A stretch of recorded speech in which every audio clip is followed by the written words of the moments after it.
Estimados y estimadas, muy buenas tardes, ¿cómo están? ¿Me pueden escuchar? Fuerte y claro. Perfecto, excelente. Bueno, si les parece, esperamos un minutito y ya comenzamos con la clase, se suma más gente. Como ya sabrán, esta es la segunda clase del curso de energía solar fotovoltaica. En la clase de hoy y de mañana, digamos, en este módulo, vamos a estar hablando del sistema off-grid y vamos a estar terminando con algo del contenido de los grid. Lo voy a dejar un poco para el final, es decir, para la clase de mañana, que nos faltó un poco diagramas de conexión, esquemas de funcionamiento, hablar un poquito de sombras eléctricas y físicas en instalaciones, etc. Bueno, como ya saben, la dinámica de la clase va a ser la misma, 2 clases de 2 horas. Ambas clases van a ser grabadas, así que van a tener después tiempo para verla. Al final de las clases, en el transcurso de esta semana, o probablemente el lunes y martes de la siguiente, vamos a estarles enviando el examen, ¿sí? Tienen que hacer el examen para tener el certificado de aprobación del curso. No sé si ya estuvieron haciendo lo que les llegó el examen, así que, como pueden ver, esto es todo contenido que estuvimos viendo en la presentación. Bueno, quien quiera puede poner la cámara, está bueno para tener feedback de ustedes. Lo que sí les pido, por favor, es que se mantengan muteados para no intervenir con la clase. Así que en un segundito ya comenzamos. ¿Todos me ven y me escuchan correctamente? Perfecto. ¿Cómo nos trató la tormenta del fin de semana?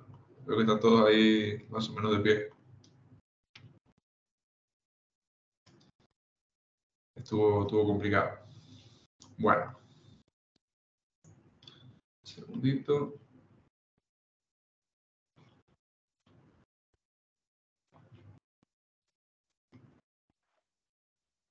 Por algún motivo no puedo presentar. Un segundo que trato de solucionar.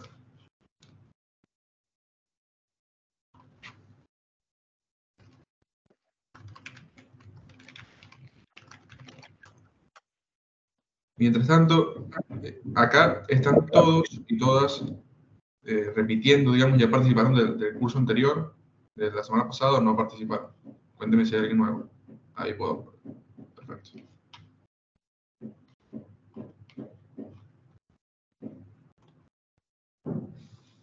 Bueno.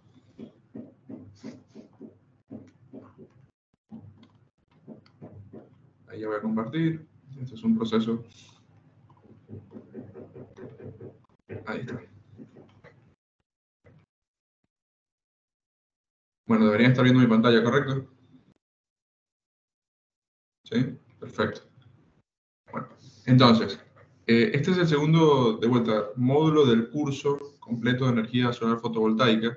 La idea es que en el transcurso de estos 5 cursos, digamos, cinco cursos de programa de formación, tengan la capacidad de poder dimensionar sistemas on-grid, evaluar proyectos desde el punto de vista técnico y también económico, es decir, poder tener la certeza de que el proyecto está construido con estándares de calidad adecuados y poder evaluar en términos económicos y financieros un proyecto. Y también vamos a ver, obviamente esto es muy, ¿cómo decirlo?, subjetivo desde muchos puntos porque depende del cliente al cual te estás acercando, pero vamos a ver cómo armar una propuesta técnico-comercial básica, cuáles son los indicadores a tener en cuenta y a mostrar al cliente, ¿no? Y más o menos cómo hacerlo. Muchas cosas obviamente están basadas en experiencia, ¿no? No son verdades absolutas, pero la idea es que se genere un debate interesante acá. Bueno, entonces, para quienes no se sumaron al curso anterior, mi nombre es Héctor Natera, yo soy ingeniero mecánico, especialista en energía solar fotovoltaica y trabajo desde hace varios años en el sector, con sistemas tanto on-grid como off-grid, digamos, principalmente de generación distribuida.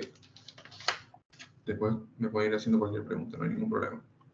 El objetivo de la clase de hoy es comenzar a dimensionar un sistema solar fotovoltaico off-grid, aislado de la red. Vamos a ver desde cómo dimensionar la necesidad hasta cómo seleccionar los componentes. Obviamente, el caso que vamos a tratar es un caso, si se quiere, básico, más o menos simple, el cual es replicable. En el caso de los sistemas off-grid, todos son similares en cuanto a cómo se dimensiona los componentes, lo más o menos complejo es dimensionar la necesidad, es decir, entender qué es lo que vamos a abastecer y cómo hacerlo.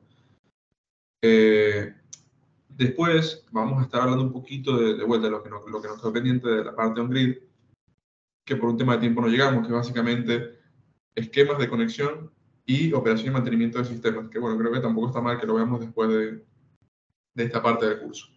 Entonces, vamos, la introducción, va a ver que en todas las presentaciones voy a tener la misma introducción, pero no lo voy a repetir, digamos, lo vamos a pasar muy por encima. El objetivo es que quien encuentre la presentación pueda más o menos homologar o homogeneizar los conceptos para que la entiendan. Acá no voy a hacer mucho hincapié. Quien quiera, digamos, tener un poquito más de contenido, conocimiento sobre, por ejemplo, qué es la energía, potencia, etcétera, vayan al curso anterior que está grabado. Después hay otros cursos grabados.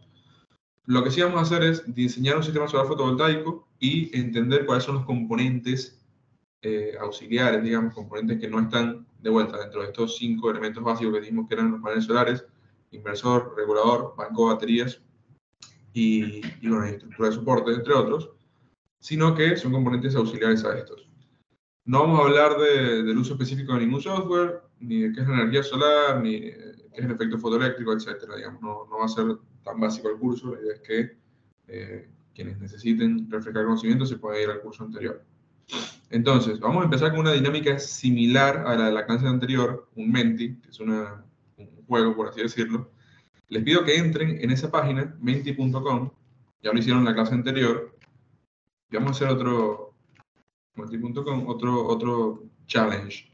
A mí me sirve porque de esa manera puedo también evaluar un poquito si se quieren, el contenido o el conocimiento que tienen sobre distintos temas.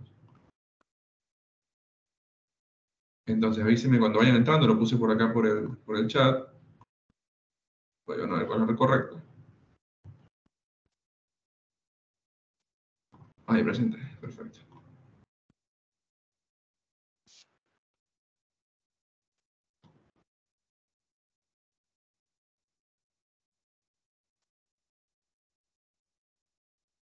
Por acá están entrando, ya han entrado 25 personas. 28, bien. Voy a dar un minutito para que puedan entrar todos y todas y comenzamos, ¿no? Obviamente no es obligatorio, pero está bueno para participar.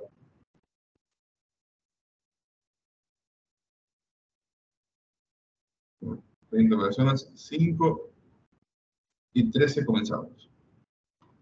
Si tienen alguna pregunta del módulo anterior que hayan preguntado, también me pueden ir dejando por el chat. Y a medida que pasa el tiempo, yo voy a ir tratando de ver el chat. Obviamente no puedo verlo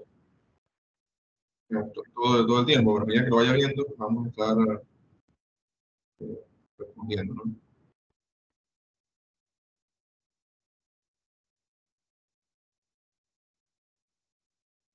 Si pueden, pónganla por el chat, por favor, quienes están tomando este curso y no tomaron el anterior. Bueno, comenzamos entonces. Recuerden responder lo más rápido posible. Pregunta 1 de 5. ¿Cuál es el parámetro más importante para seleccionar un inversor off-grid? Consumo diario de energía, demanda de potencia máxima, potencia de paneles solares o capacidad de banco de baterías.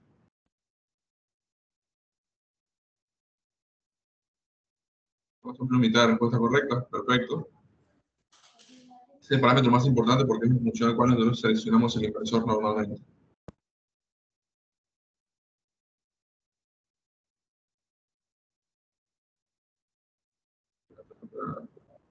Leaderboard. Pregunta 2 de 5. Ahí viene entrando algunos otros. Para dimensionar la generación en un sistema solar off-grid se debe utilizar hora solar pico promedio anual, hora solar pico de enero, hora solar pico del mes con ángulo óptimo, la radiación solar anual. También, más o menos la mitad de preguntas correctas, va un tercio. Se utiliza normalmente la hora solar pico del peor mes con el ángulo óptimo. El peor mes no es necesariamente el mes que tiene menos radiación solar, es el mes que para nosotros es el mes más crítico. Puede ser también enero y febrero si el consumo en enero y febrero es mucho más alto que en los meses de invierno. Iremos hablando sobre esto a lo largo del camino. Cayó un poco el código, ¿no?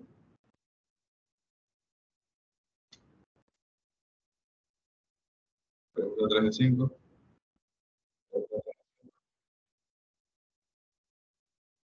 Regulador de carga más eficiente, o tipo de regulador de carga más eficiente.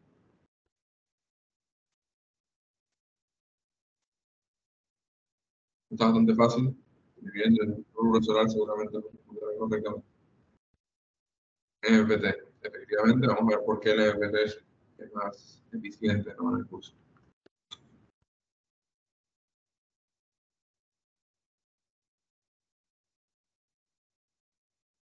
Pregunta 4 de 5. Para dimensionar el banco de baterías es necesario determinar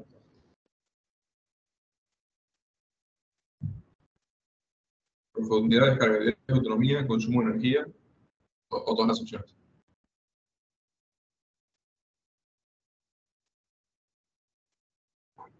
Todas las respuestas son correctas, pero en este caso son todas las opciones.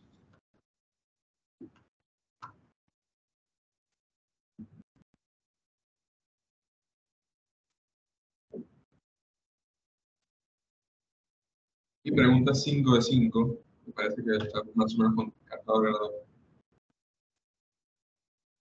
¿Qué factor influye directamente en la vida útil de las baterías? Sistema de almacenamiento, acumuladores, como quieran llamar.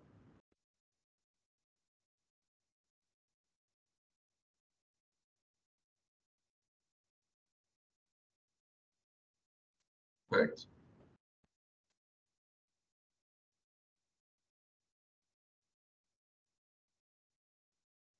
A ver, parece que Ramiro ganó. Digamos, pero Ramiro comparte el podio. Pues si te puedes presentar por acá, Ramiro. Ahí está. Bueno, entonces cerramos acá. Perfecto. De vuelta, en la primera parte de la presentación van a ver una introducción en la cual yo la verdad es que no quiero hacer mucho hincapié. Solamente voy a aclarar un par de cositas, ¿sí? En el caso de los sistemas solares fotovoltaicos off-grid, nosotros normalmente lo dimensionamos en función a la energía que consume un cliente o la energía objetivo que queremos generar en términos anuales, ¿sí? A diferencia de los sistemas off-grid, en los sistemas off-grid, y cuando hablo de un sistema off-grid, también voy a referir a sistemas híbridos. De hecho, mañana vamos a ver algunos ejemplos entre sistemas, algunas diferencias entre los sistemas off-grid puros y los sistemas híbridos, que también se conectan a la red, y los híbridos que, además de conectarse a la red, pueden inyectar a la red y tener un sistema de almacenamiento. Porque hay varios tipos de sistemas dentro de los off-grid, por así decirlo, ¿no? Eh, entonces, cuando dimensionamos un sistema off-grid, tenemos que tomar en consideración no solamente el consumo de energía de ese cliente. Cuando hablo de cliente, o sea, voy a hablar siempre de cliente, entiéndalo como caso, como, digamos, como carga, como quieran, ¿no? El consumo de energía de ese cliente es muy importante y también su demanda de potencia, porque nosotros en este caso, el sistema solar fotovoltaico sería la única fuente de energía, o si no es la única, normalmente la fuente principal. Hay casos en sistemas solares fotovoltaicos off-grid con grupos electrógenos, que el grupo normalmente se utiliza no tanto para hacer base de potencia, sino para tener respaldo en el caso de que, por ejemplo, el banco de baterías caiga su capacidad en cierto porcentaje. Por ejemplo, se puede programar para que el grupo, cuando el banco llegue al 20%, encienda para cargar la batería y cubrir la carga. Hay como muchas dinámicas que se pueden armar con este tipo de sistemas. Sin embargo, el sistema off-grid y principalmente el inversor tiene que cubrir toda la demanda de potencia. Entonces, a mí me interesan estos dos factores mucho más específicamente que los sistemas conectados a la red o un grid. Y además, el consumo de energía, a mí me interesa tenerlo, yo necesito tenerlo en el menor intervalo de tiempo posible. Días, si es posible, rangos horarios, de la manera más compacta que puedo. A mí no me sirve el consumo de energía de un sistema en un año, porque puede ser muy estacional. Si el cliente me dice, no, consumo 12.000 kilowatts hora por año. Ese dato para dimensionar un sistema off-grid no me sirve, porque capaz todo ese consumo está en un mes, o está en 2 meses, o es parejo en todos los meses. Puede cambiar mucho.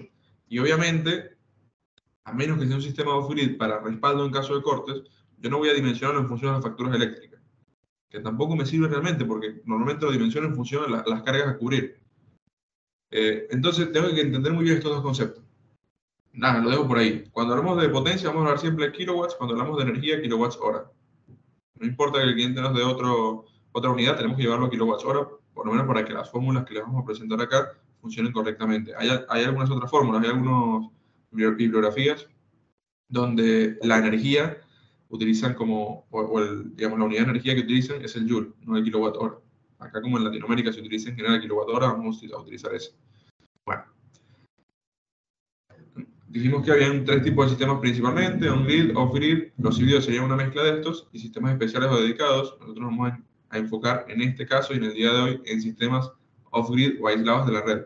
El caso de estudio que vamos a ver va a ser un caso aislado de la red, donde el off-grid va a cubrir el 100% de la necesidad. Sin embargo, hay muchas dinámicas y muchos esquemas que se pueden armar con un sistema off-grid.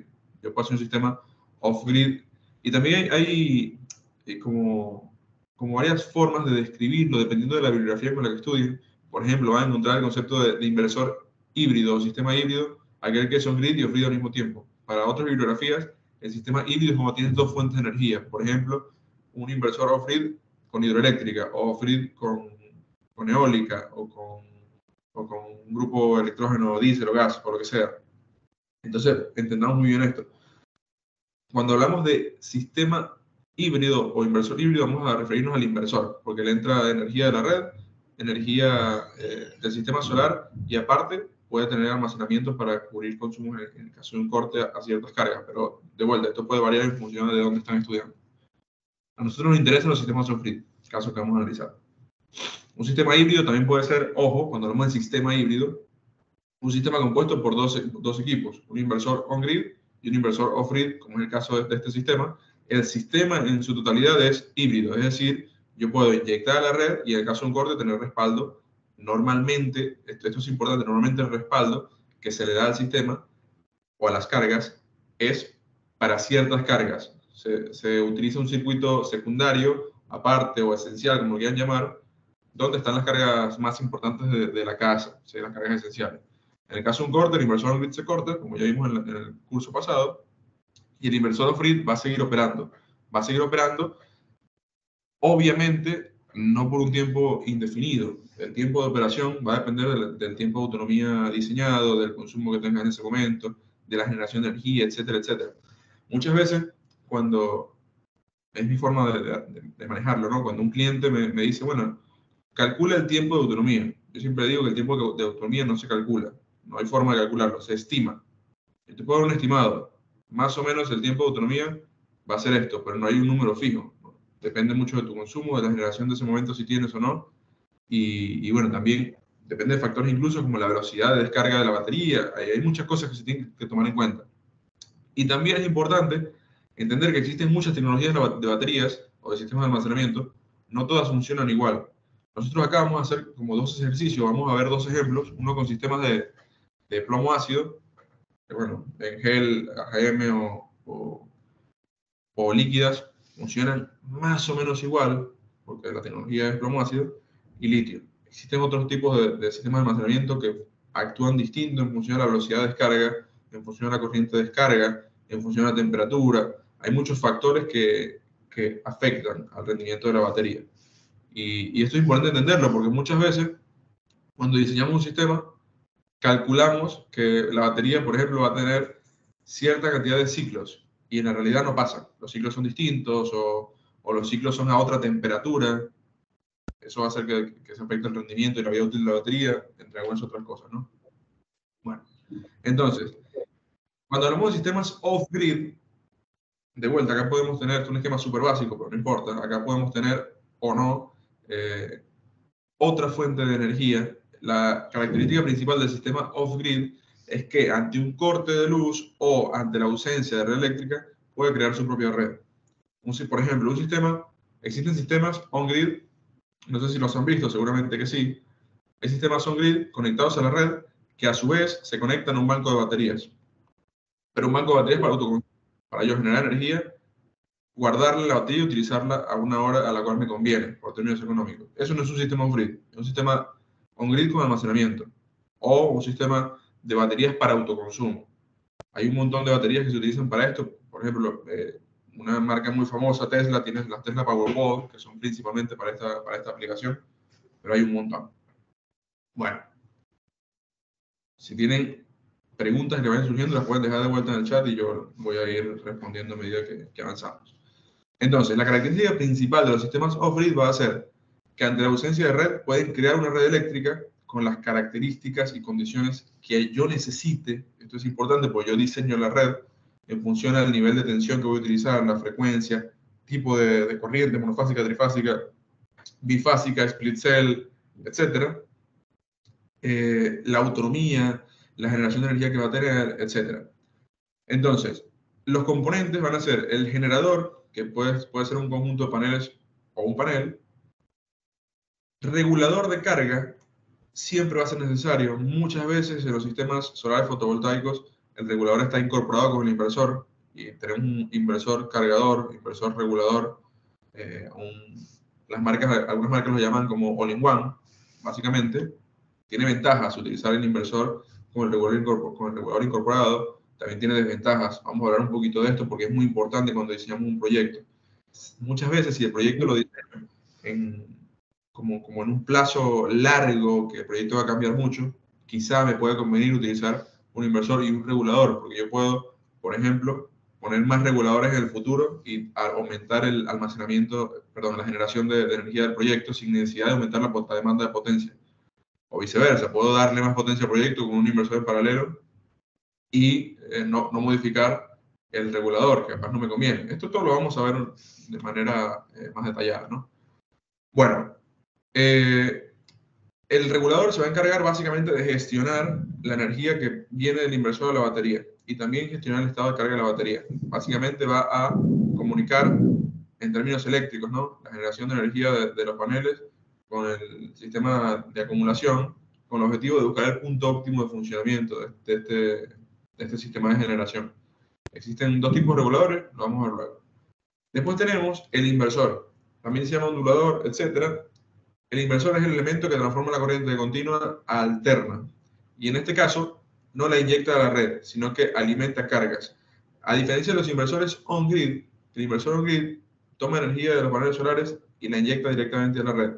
La inyecta directamente a la red siempre con los parámetros de red como emulados, ¿no?, con la misma tensión y la misma frecuencia de la red y enganchada directamente a su fase, independientemente de cuál sea.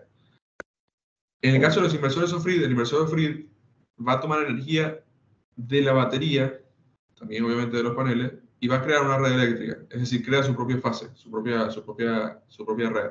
Hay unos inversores off-grid que tienen la capacidad de acoplarse a redes, pues son con acople en alterna, otros con acople en continua. Hay muchos tipos de inversores, por ejemplo, algunos SMA que trabajan con baterías, el SMA Sunny Island, por ejemplo, se conecta directamente en la red alterna, que pueden crear cualquier tipo de máquina rotativa, o los Sunny Boy, y en función de la frecuencia modula la corriente que inyecta la red. Hay otros equipos que no. Bueno, y el otro elemento, te diría que el más importante en los sistemas off-grid es el sistema de acumulación o banco de baterías. El sistema acumulador es el elemento que de cierta forma cumple con dos funciones muy importantes. Una es la de servir de base de potencia. En el caso de los sistemas off-grid, obviamente nosotros muchas veces diseñamos los sistemas para que cubran una necesidad en conjunto con otra fuente de energía. De vuelta, con un grupo electrógeno, con energía hidroeléctrica, con energía, eólica, o incluso con la red.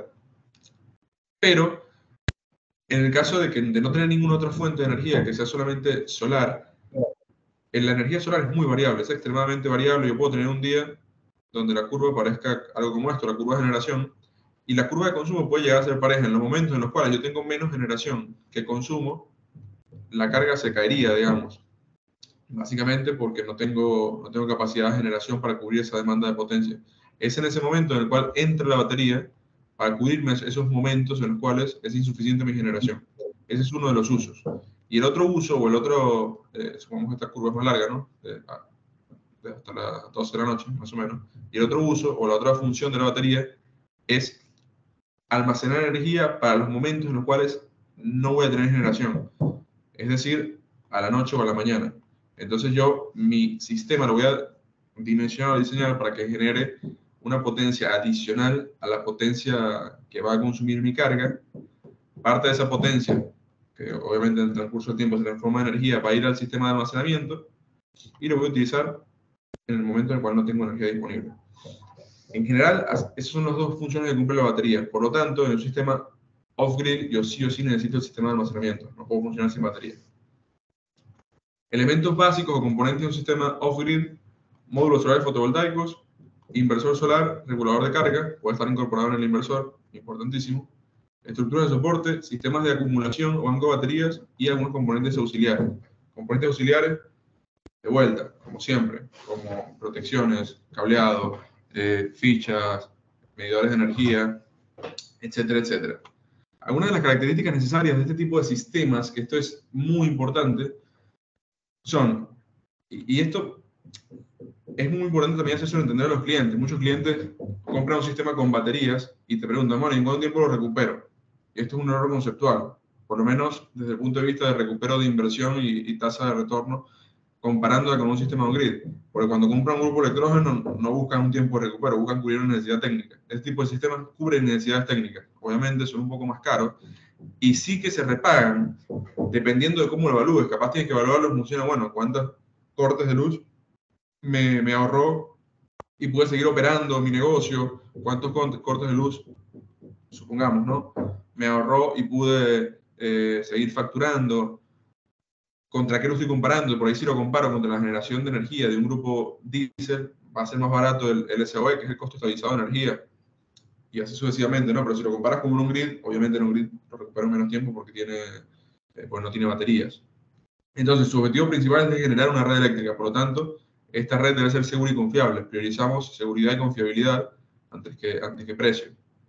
Debe garantizar el suministro eléctrico aun cuando no hay radiación solar disponible. Es decir, tengo que tener un banco de baterías, un sistema de almacenamiento que pueda funcionar como base de potencia y también tener almacenada energía.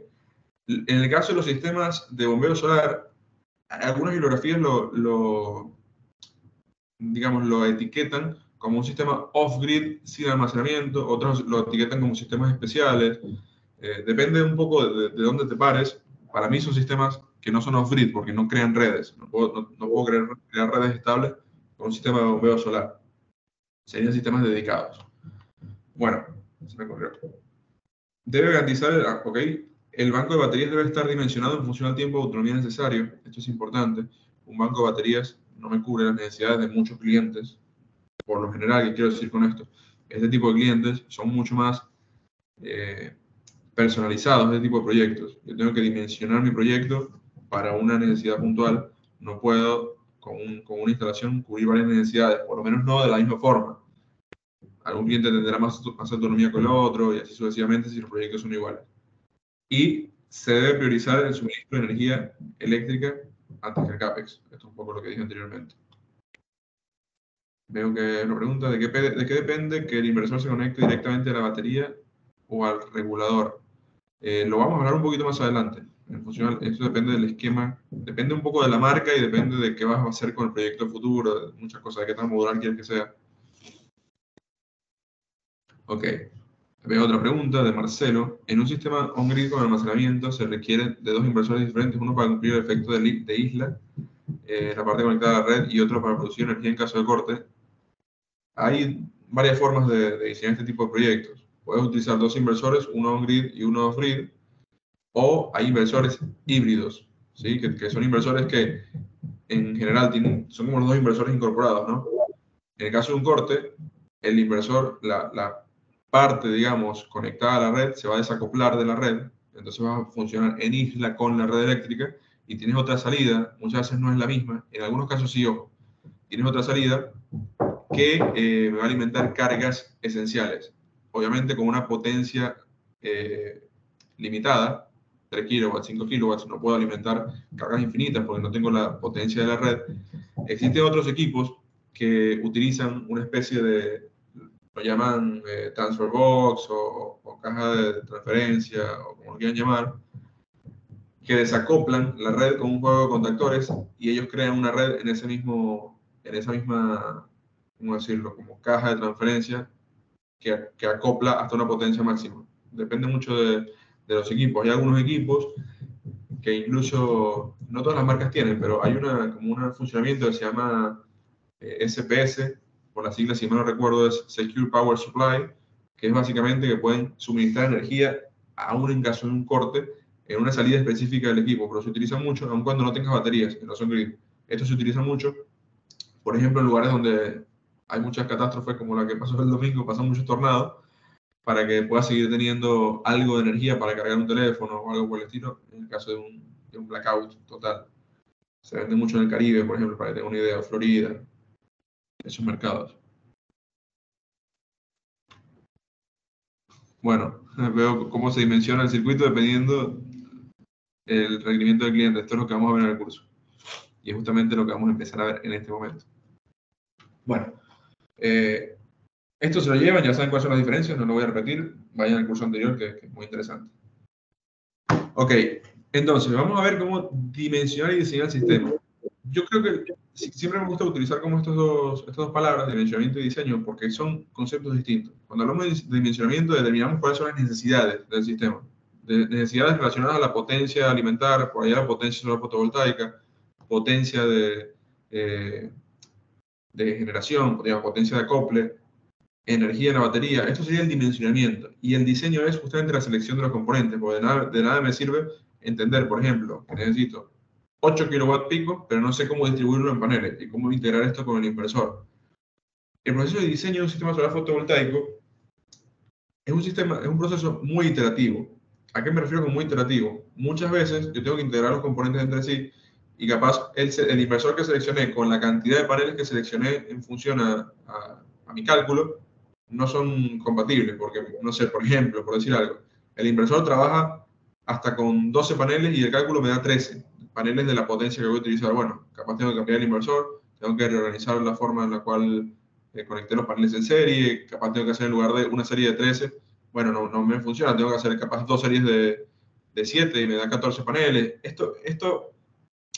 ¿Cómo decirlo? Este proceso o esta metodología es la que digo que es muy iterativa, porque tenemos que ir probando e ir integrando componentes para ver que todo machee correctamente. Ocurre lo mismo con el banco de baterías y el inversor. Tengo que, bueno, que garantizar que la atención de trabajo del inversor sea la misma atención de trabajo del banco de baterías. Algo que puede pasar es que trabajo con un inversor que tiene una tensión nominal en continua del banco de baterías de 48 volts. Y yo estoy, por ejemplo, haciendo mi dimensionamiento con baterías de 12 volts y, por decir algo, 200 amperios hora. Y el proyecto me va a dar que necesito 6 baterías de 12 volts y 200 amperios hora. ¿Esto me sirve? No.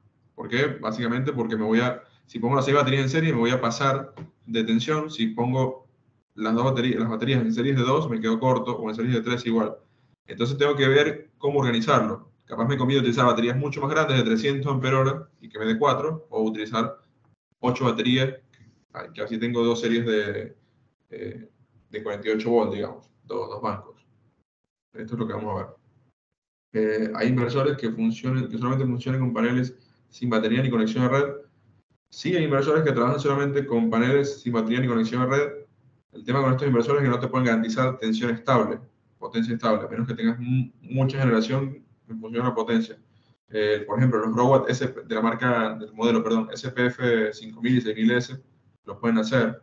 Sin embargo, si tienes un día medio nublado y tu consumo de potencia son 1000 watts y la generación cae a 800, se corta el equipo, no te sirve como base de potencia. Se utilizan para casos de emergencia, ese tipo de equipos. Y los inversores de bombeo solar también pueden hacerlo. Trabajan sin batería. Básicamente modulan la frecuencia para que la bomba trabaje con distintas velocidades. Y bueno, si cae tu generación, cae también la producción de agua. Hay cargas con las que no puedes hacerlo. Tú no puedes hacer que el motor de la heladera trabaje al 50%, por ejemplo. A menos que se inverte, pero bueno, es medio raro. No puedes hacer que un televisor, en lugar de consumir 150 watts, te consuma 100. ¿Se entiende lo que quiero decir? Necesitamos potencia estable. Veo otras preguntas. Los híbridos tienen una regla para decidir cómo alimentar las cargas. Digo el orden, primero paneles, luego red. Efectivamente, lo vamos a ver en el curso. ¿Es seleccionable esto o por horarios? Ambos casos en función del equipo. Se pueden configurar varias cosas. Depende de la marca y del modelo también. Bueno, entonces, ¿cómo diseñamos el sistema? yo voy a tratar de hacerlo lo más simple posible este proceso. Vamos a utilizar, digamos, un ejemplo, un caso de análisis como básico. Sin embargo, en todos los casos es muy parecido. Así que si tienen dudas van a poder ir preguntando con respecto a un proyecto que tengan o algo por el estilo. Bueno, igual que en los sistemas on-grid, yo divido o separo este proceso en 4 etapas. 4 etapas parecidas. Se van a dar cuenta igual que desde el comienzo se dimensiona de manera completamente distinta. La primera etapa es establecer las bases de diseño. Es un poco lo mismo. ¿Qué autonomía voy a tener, más o menos? ¿Qué presupuesto tiene el cliente? ¿Qué tecnología voy a utilizar? ¿Dónde está el cliente? Establezco como cuáles son las consideraciones preliminares, técnicas y no técnicas. Muchas veces acá ya les diría que puedo filtrar un montón el cliente y el proyecto. Si el cliente me dice, tengo un presupuesto de tanto dinero, bueno, más o menos ese va a ser mi límite también en potencia. Y así sucesivamente. Yo, sin embargo, trato de siempre priorizar lo técnico antes que el presupuesto de tipo proyecto, pero bueno, muchos clientes así lo desean, ¿no? El segundo proceso, la segunda etapa del proceso es estimar el consumo a cubrir. Se debe estimar y dimensionar las necesidades energéticas a abastecer por el equipo, digamos. Y acá tengo que, como resultado de este proceso, tener cubierta o entendida la necesidad de consumo de energía y demanda de potencia que voy a tener en mi proyecto. El consumo de energía siempre en términos diarios y la demanda de potencia siempre en términos máximos, por así decirlo. En el caso de, por ahí, los que sean electricistas, ¿no? Que trabajan con conexiones domiciliarias o también industriales, se considera un factor de simultaneidad. Que más o menos si la carga te da 20 kilowatts, bueno, vas a tener una simultaneidad del 50%. Entonces pides 10 kilowatts de potencia contratada, más o menos, por decir algo. En este caso, yo lo que recomiendo es considerar siempre la demanda máxima posible de potencia. Si existe el caso de que se enciendan todos los artefactos y tenga una demanda máxima de 10 kilowatts, bueno, entonces voy con 10 kilowatts, no ir con 5. Porque en el caso de la red, si te pasas un poco de la red, muchas veces no es tan grave, o lo peor que pasa es que te salta la térmica o algo por el estilo. Acá el equipo se te va a cortar, probablemente, porque no te va a poder abastecer más demanda de la que te está entregando en ese momento. La tercera etapa es la evaluación del recurso solar. Se hace de manera un poco distinta a los sistemas on-grid, porque tengo que considerar en general los peores meses del año para poder cubrir la demanda de energía en todo el año. Tengo que considerar también la hora solar pico en intervalos diarios, no anuales. No me sirve la hora solar pico anual, tengo que saber cómo está distribuido a lo largo del año.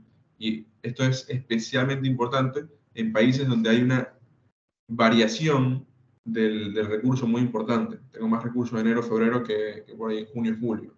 Mientras a medida que te alejas del Ecuador, esto se intensifica, ¿no? En países ecuatorianos por ahí no está importante, pues va a ser más parejo, va a depender más de los periodos de lluvia o secos. Y bueno, la cuarta etapa, o el cuarto proceso, es el dimensionamiento de los equipos.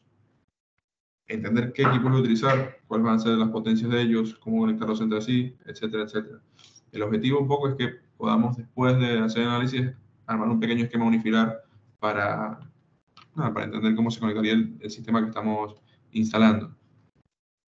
Veo acá, voy a leer un par de preguntas.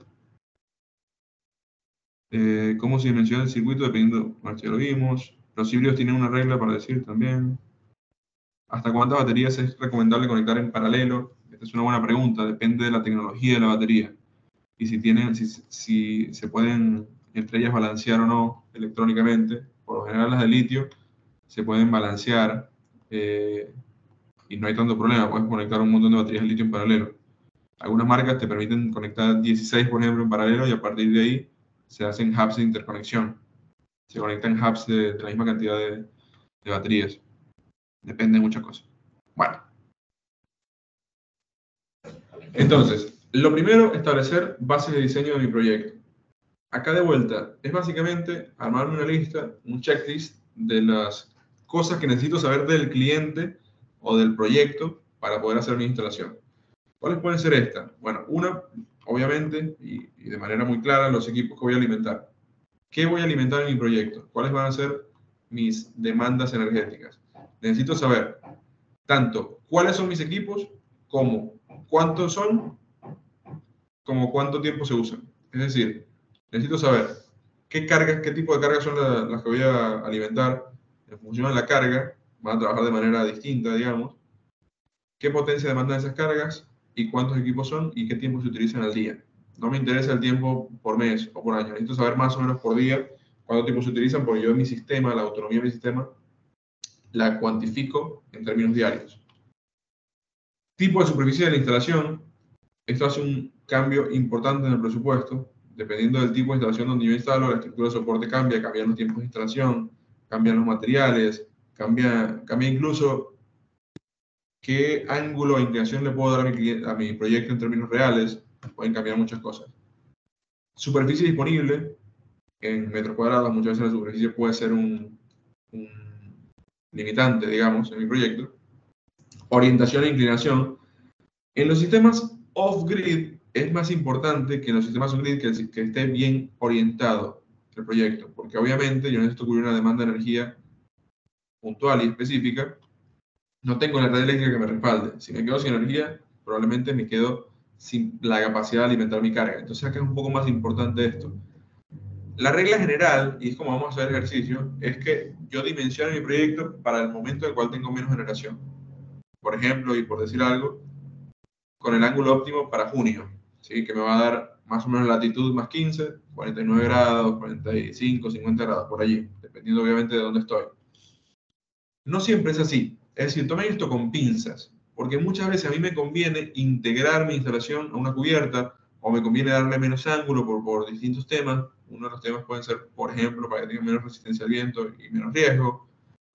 O capaz me conviene inclinarlos menos porque la ventilación lo utilizo más en el verano o en el invierno. Eso depende de muchas cosas.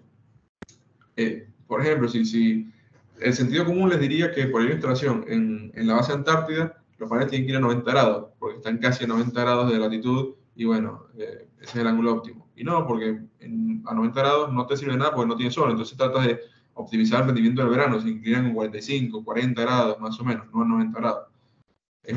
Digamos, la optimización del ángulo depende del proyecto, no depende necesariamente de las necesidades energéticas.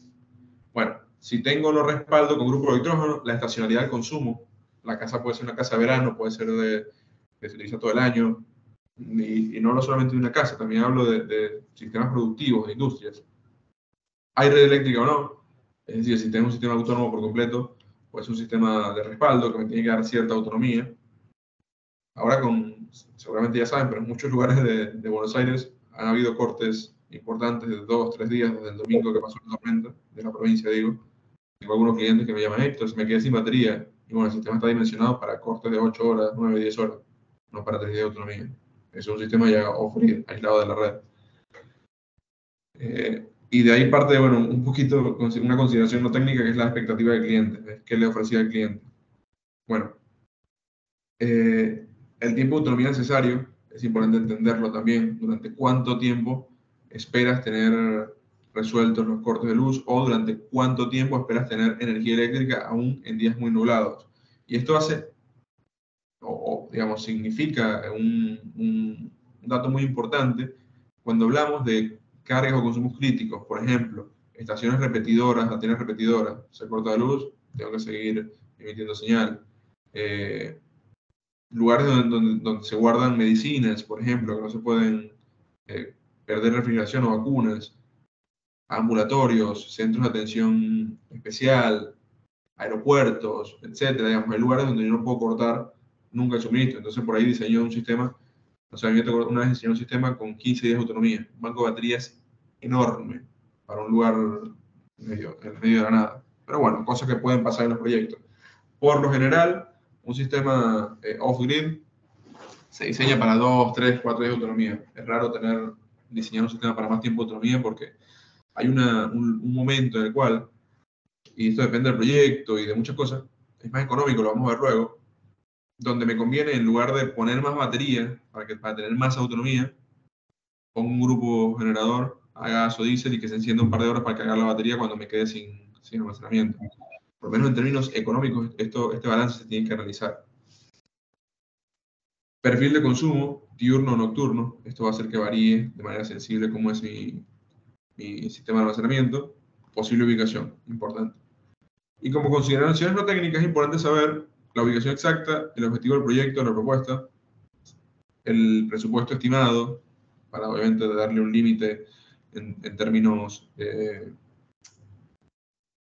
cuantitativos al proyecto. ¿Por qué es importante esto? Porque obviamente quien diseña el proyecto, si no tiene un límite presupuestario, lo hace lo más robusto posible. Y lo más robusto posible muchas veces es lo más caro también.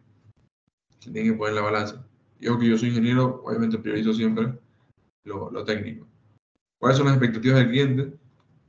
Y el acceso al lugar. También el acceso al lugar me va a determinar, esto es más un tema de decisión, si quieren, no sé si comercial, pero bueno, decisión operativa. Si el acceso al lugar es complicado, por ahí te conviene siempre poner un día más de autonomía, porque te va a costar mucho llegar al lugar, o sea, tienes que tratar de reducir el riesgo, no solamente por la carga o por la criticidad del consumo, sino también por qué tan importante es eh, este consumo y cuánto me cuesta llegar al lugar. Hay lugares que son muy inaccesibles. Yo he hecho proyectos en medio del Amazonas, por ejemplo. Veo una pregunta de Hugo. ¿Cómo se resuelven los picos de arranque inductivos? Buena pregunta. Algunos equipos ya están pensados para esto. ¿Conviene modificar el ángulo de instalación de los paneles para mejorar la producción en invierno? En proyectos demasiado grandes, normalmente no conviene. Hay inversores que hacen el bypass a la carga, pero el cargador de batería incorporado no lo reconoce. Esto cambió en los equipos nuevos. Trata de explayarte un poquito más en esa pregunta para poderte responder mejor. En el caso de las heladeras, siendo equipos que cortan y arrancan muchas veces en el día y con picos de consumo de arranque importantes, ¿cómo se considera el tiempo diario de uso? Por ejemplo, 24 horas. Ok, esa es buena pregunta. Hay equipos que, de hecho lo vamos a ver ahora, pero hay equipos que tienen consumos que son continuos y otros que son consumos variables. El consumo variable puede ser porque sea un equipo inverter y varíe su potencia a lo largo del tiempo, o puede ser variable porque va de 100 a 0 en el transcurso del tiempo. Por ejemplo, un termotanque eléctrico consume, por decir algo, ¿no? 2500 watts, 2000 watts, 3000, no importa, dependiendo de la resistencia. Y después, cuando caliente el agua, corta, se va a hacer 2000, corta, 2000, corta, 2000, corta. Entonces, yo tengo que justamente diseñar mi proyecto. Cuando hablo de autonomía de ese termotanque, no está siempre generando de manera continua. La generación, perdón, consumiendo. El consumo de ese termotanque va a depender de cuánto lo use. Lo mismo pasa con la heladera. Es difícil de predecirlo con mucha certeza porque depende de los hábitos de uso. Entonces depende de la persona. La heladera de la casa, por ahí, en promedio, están dando 10 o 12 horas por día. Algunas menos, 8 horas si son muy eficientes. Pero si pones una heladera inverter increíble en un restaurante y la abren todo el día, probablemente va a trabajar al paro siempre. Lo mismo pasa con el aire acondicionado. El aire acondicionado es inverter, es más eficiente siempre y cuando se dimensione bien. Si dimensionas un aire acondicionado inverter para no sé, un salón de 150 metros cuadrados y pones un airecito de 3500 frigorías, el airecito va a trabajar al palo siempre, ¿no? No es que va a reducir mucho su consumo. Entonces esto se tiene que analizar.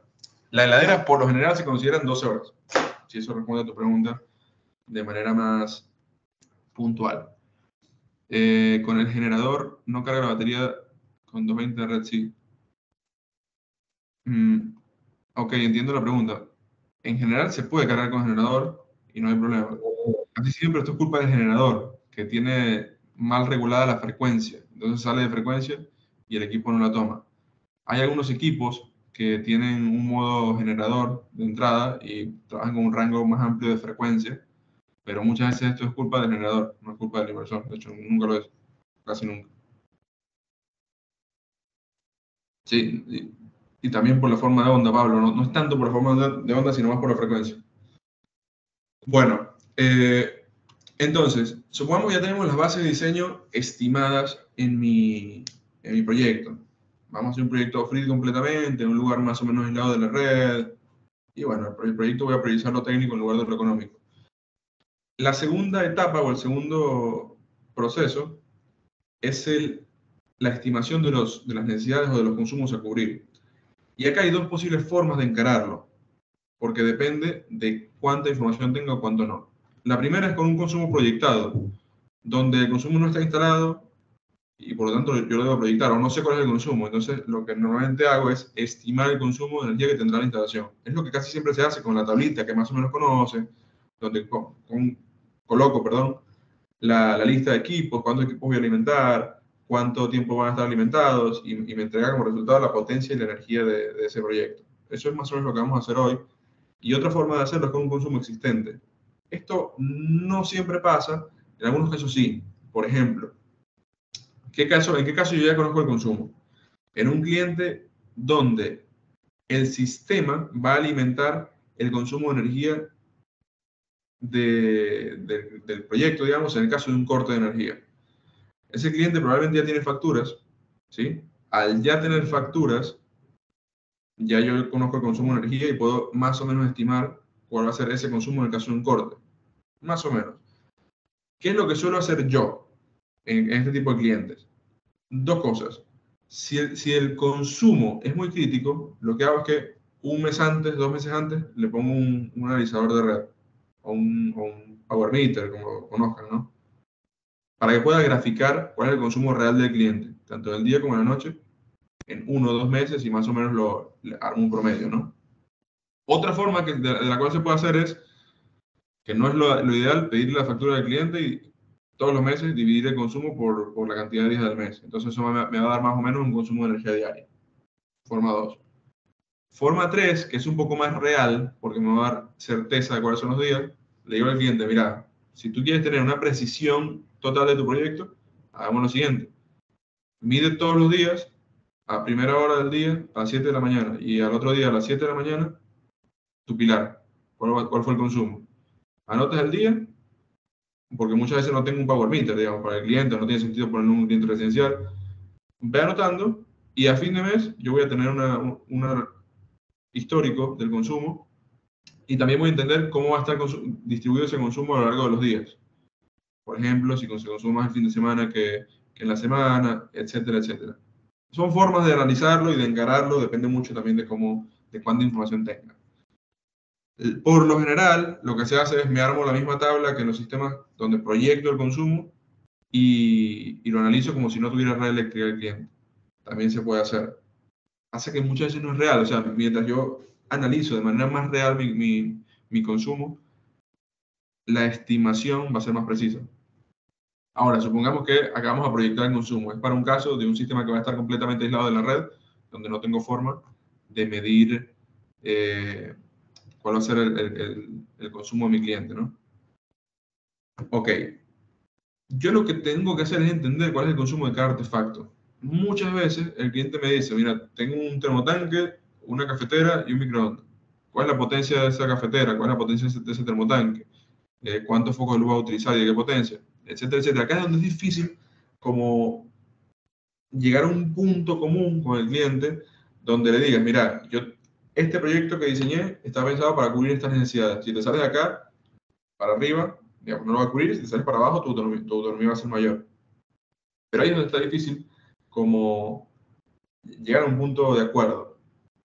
Es muy importante, te diría que lo más importante, estar de acuerdo con el cliente en este punto, en cuáles son las cargas que vas a alimentar y durante cuánto tiempo vas a tener autonomía. Muchas veces, digamos, el cliente te dice, mira, sabes que voy a alimentar una heladerita, un foco y no sé, y un ventilador, y después te llama, no, se me cortó la luz, lo vas a visitar y tenía el aire conectado, una máquina de soldar, 2 lavarropas y un montón de cosas. Pasa. Digamos, esto son cosas difíciles de encarar. Pero tengo que proyectarlo. Entonces, cuando yo no conozco cuál es mi consumo real, lo que puedo hacer es estimarlo en función a cuánto consume un artefacto promedio. Un artefacto promedio, eh, obviamente en Argentina y en función a lo que hay en el mercado y algunas otras cosas. Esta es una tabla de la Secretaría de Energía donde me enlista más o menos cuáles son las potencias nominales de distintos artefactos que se utilizan en una vivienda. La potencia promedio no es lo mismo. La potencia nominal es la potencia como máxima que demanda ese equipo. La potencia promedio es la relación entre la potencia que consume en cada momento del día dividido la cantidad de horas que trabajó. Por ejemplo, en el caso del termotanque, si bien la potencia nominal es 3000, en promedio trabaja 900 watts en una hora, porque va, enciende y apaga con cierta frecuencia, ¿no? ¿Qué artefactos puedo encontrar? Por ejemplo, termotanque, una potencia nominal de 3000 watts, obviamente hay termotanques de menos potencia, otros que tienen más potencia. Lavarropas con agua caliente, 2500 watts más o menos, funcionando en forma de agua caliente. Caloventor, aire acondicionado, horno eléctrico, estufa de cuarzo, plancha, cafetera, microondas, secador de pelo, etcétera, etcétera. A medida que bajamos en la tabla, vemos que la potencia nominal disminuye. Está, digamos, de una u otra forma organizado en función de su potencia. Y las cargas que están en la parte de arriba tienen una característica similar. ¿Cuál les parece que puede ser? ¿En qué se parecen los consumos que están en la parte más arriba?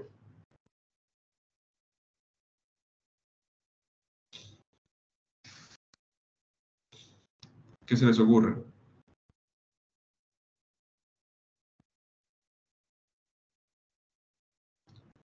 Exactamente. Generan calor, principalmente. La mayoría son resistivos. Algunos no necesariamente. Por ejemplo, el aire acondicionado puede no ser resistivo. Pero bueno, supongamos que sí, ¿no? Generan calor. En general, generar calor con energía solar no es que no sea posible. Se pueden cubrir cualquier necesidad técnica, podemos alimentar pueblos enteros con energía solar. Pero quizá hay formas más eficientes y más económicas también de hacerlo. Por ejemplo, en lugar de utilizar un termotanque, capaz del cliente, mira, en lugar de poner un termotanque eléctrico, coloca un termotanque solar o coloca, no sé, un termotanque a gas en casas de fin de semana, por ejemplo, que no se utilizan casi, capaz te conviene poner un termotanque a gas con una chanchita pequeña, que lo vas a utilizar solamente el fin de semana, y el sistema solar fotovoltaico achicarlo, hacerlo más pequeño, no tener que hacerlo tan robusto para el termotanque eléctrico, porque recuerda que tienes que dimensionarlo por día, y seguramente ese día del fin de semana se va a pasar de consumo con respecto a la semana, y bueno, vas a terminar sobredimensionando el sistema. Todo este tipo de cosas se tienen que analizar en el proyecto. Lo mismo si el cliente va a climatizar, capaz te conviene utilizar primero técnicas constructivas para que sea más eficiente la vivienda y ahí achicar al máximo el sistema de climatización que vas a utilizar, entre otros. Y después, también esta tabla nos va a dar, hay muchas tablas de estas, obviamente googleen y busquen digamos, cuál es la más actualizada, etc. También me va a dar el tiempo de uso, perdón, las horas de uso promedios típicas por día. No significa que sea así, depende mucho de la cantidad de personas. Por ejemplo, un termotanque eléctrico, una casa con 2 personas, capaz se usa 1 hora o 2 horas por día, el tiempo que está encendido. Pero si viven 8 personas, el termotanque va a estar más tiempo funcionando. Depende de muchas cosas. Por lo tanto, lo que les quiero decir con esto es que tómenlo con pinzas. Va a depender mucho de su experiencia, va a depender mucho del cliente, va a depender mucho de la observación, va a depender mucho de las mediciones que puedan hacer. Si pueden hacer mediciones, es mejor, entre otros. Bueno, para que tengan más o menos una idea, una tabla donde yo estimo el consumo puede parecer algo como esto. Obviamente, esto es un caso de análisis, de estudio, dependerá de un millón de factores, todos los clientes son distintos. Por lo general, los proyectos off-grid son más diferentes unos con otros, o tienen más variaciones que los proyectos on-grid. O los proyectos off-grid, yo puedo muy fácilmente, perdón, los proyectos on-grid, puedo muy fácilmente dimensionar un kit, un sistema que sea con 6 paneles, 7 paneles, un inversor de 3 kilowatts monofásico, y ese sistema le va a funcionar a todos los clientes, probablemente de la misma manera. A unos le ahorrará el 60% de energía y a otros les ahorrará el 70%. Los sistemas off-grid, no. Probablemente en unos clientes sirva y en otros no. Entonces, esta tabla yo se la puedo pasar después, se la voy a pasar con el contenido, las tengo todas en Excel y demás. ¿Ustedes qué van a hacer? Estimar el consumo de energía y la demanda de potencia de esta forma. Yo tengo una tablita donde tengo varias columnas. Ítem, como para identificarlo, 1, 2, 3, 4, 5, hasta el total de ítems. Ambiente o circuito, si lo quiero tener dividido por circuito, yo suelo hacerlo de esta forma porque muchas veces, por ejemplo, les hago una pregunta. ¿En qué caso a mí me podría convenir separar por circuitos los consumos en una instalación off-grid? Si mi inversor igual va a alimentar todo el sistema, ¿por qué podría ser necesario separarlo?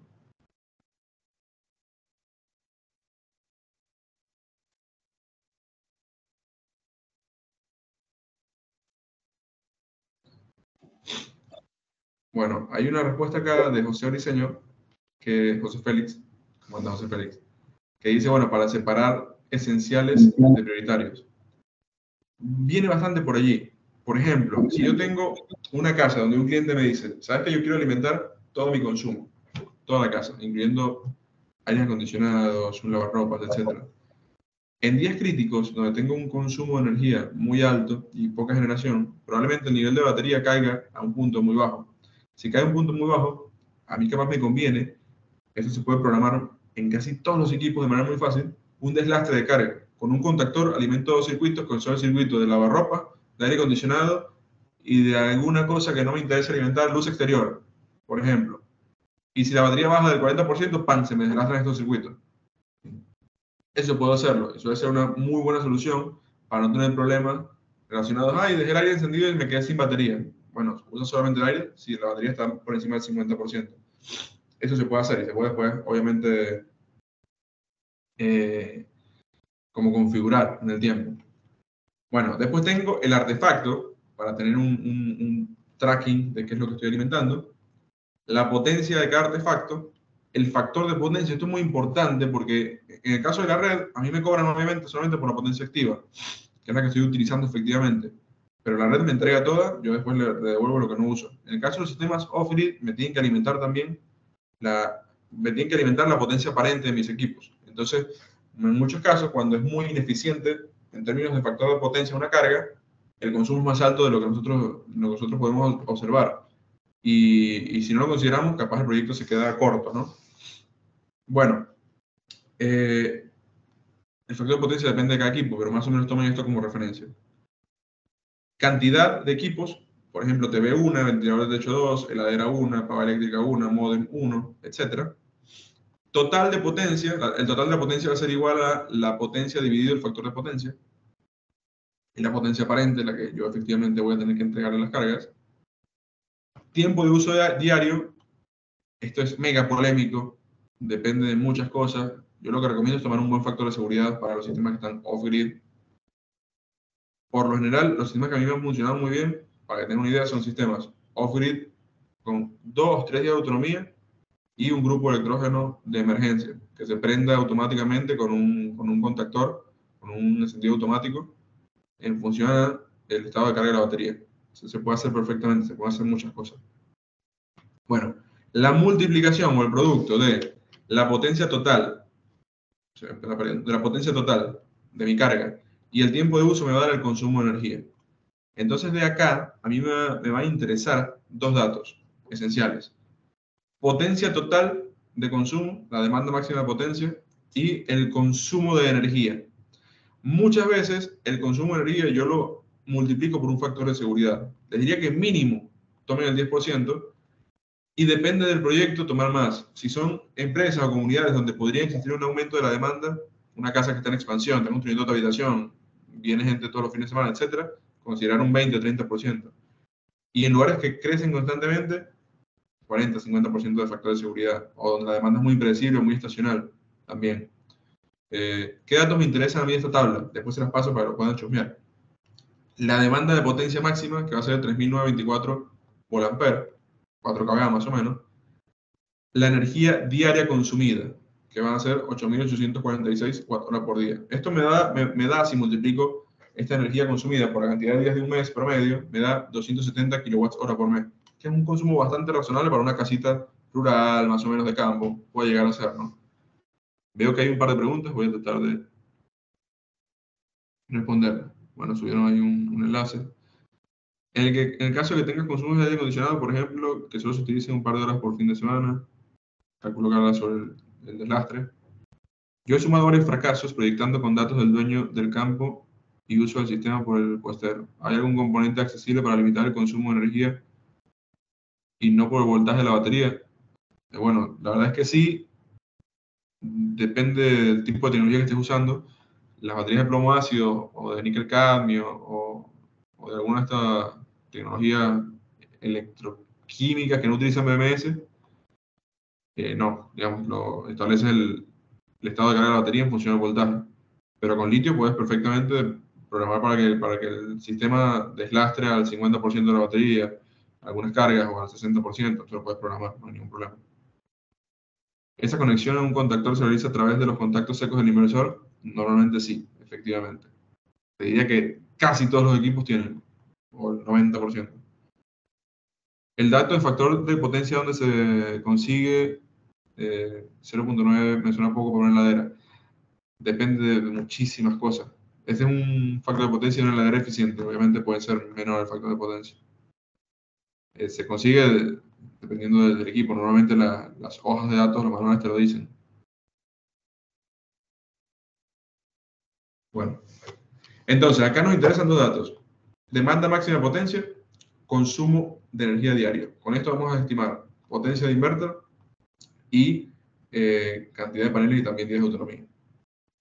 Bueno, el siguiente paso, la siguiente etapa es la evaluación del recurso solar. Acá les voy a explicar un poquito con un software cómo hacerlo. Hay millones de formas de hacerlo. Pero antes de esto, vamos a tomarnos un pequeño break. ¿Sí? Son las 18:10. Volvemos en 5 o 6 minutitos. ¿Estamos?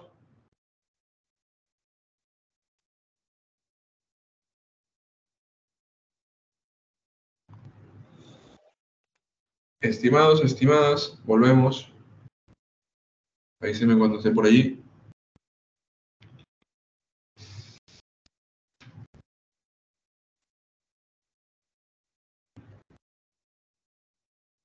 Perfecto, creo que estamos viendo. ¿Alguna pregunta?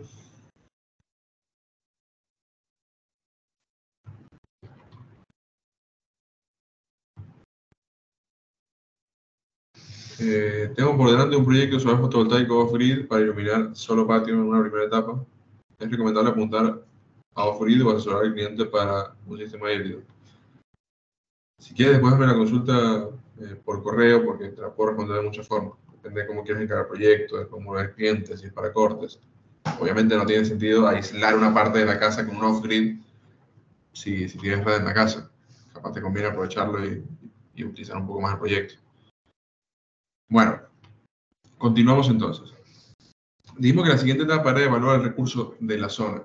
De vuelta, si yo tengo esta demanda de energía, que son 8.800 más o menos kilowatt hora por día, perdón, que serían 8.8 kilowatt hora por día, el proyecto que voy a necesitar depende muchísimo del lugar donde estoy. Si estoy en el norte, en el NOA, con una radiación solar de 6 horas solares pico promedio, en algunos casos más, va a ser mucho menor, digamos, en cantidad de paneles y en días de autonomía, porque hay pocas lluvias, etcétera, que si estoy en Tierra del Fuego, o en Santa Cruz, o en La Pampa, o, digamos, mientras más al sur, cambia mucho, en el caso de Argentina, el recurso solar. Esto cambia mucho también por los microclimas, por donde estoy. Entonces, yo tengo que evaluar el recurso que tengo. Hay varias formas de hacerlo. Una forma es de vuelta utilizando, lo hablé en el curso anterior, digamos, la data meteorológica del alta solar de la República Argentina. Puedo utilizar data meteorológica de una estación meteorológica específica, si está cerca del punto donde estoy consumiendo, donde estoy generando el proyecto. Si tengo data meteorológica en 2 o 3 puntos cercanos al lugar, puedo hacer una extrapolación temporal y espacial. Hay fórmulas para hacer esto, llevarlo al punto específico de consumo, o donde estoy diseñando el proyecto para que sea lo más preciso posible, etc. En la práctica, por lo general, se utilizan softwares. En el módulo on-grid vimos cómo estimar el recurso y la generación de energía con el Global Solar Atlas, que es un software básico, pero bastante práctico para este tipo de proyectos pequeños.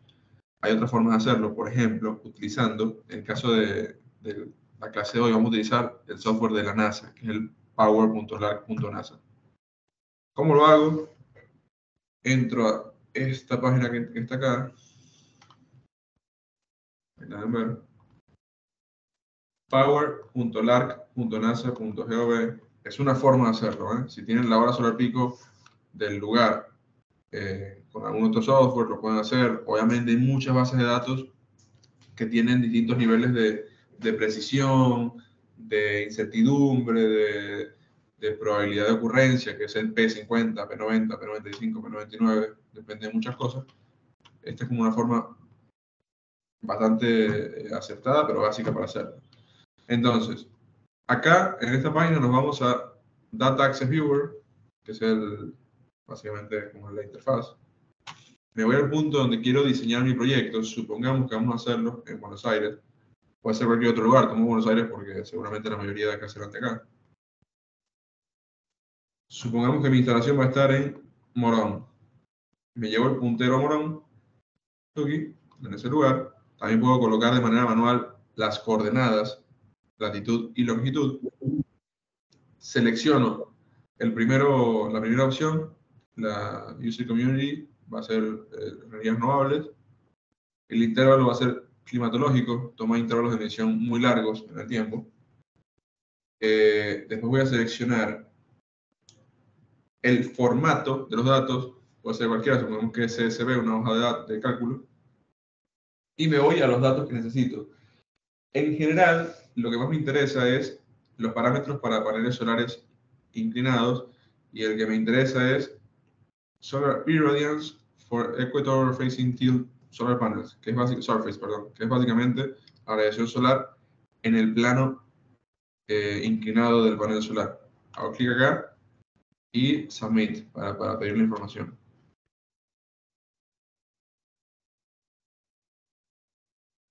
A ver, acá está.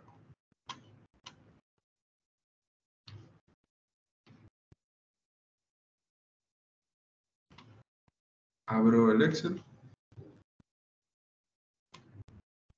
y me va a entregar esto. No es tan complicado de leer. Básicamente, si lo separo en los bordes, me queda algo así, donde tengo, básicamente, entonces me va acá, la radiación solar en hora solar pico. Quien no conoce el concepto de hora solar pico, una hora solar pico es lo mismo que una superficie que recibe 1 kWh por metro cuadrado de energía en un día, radiación solar. Es decir, por ejemplo, 7.17 horas solares pico sería lo mismo que 7.7 kWh por metro cuadrado al día de captación de energía de esa superficie. Entonces, este software me va a dar la radiación solar, esto promedio diario en hora solar pico, para enero, febrero, marzo, abril, todos los meses, promedio anual, que no sé por qué acá está mal, tendría que poner acá promedio.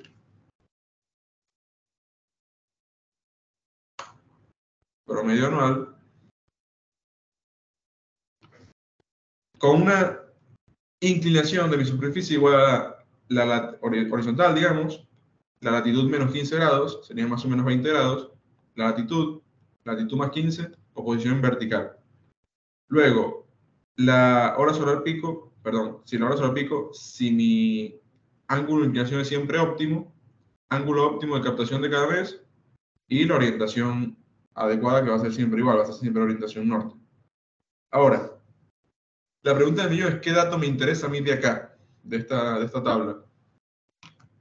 Me voy de vuelta a la presentación, que es lo mismo. Y eso yo se lo quiero preguntar a ustedes.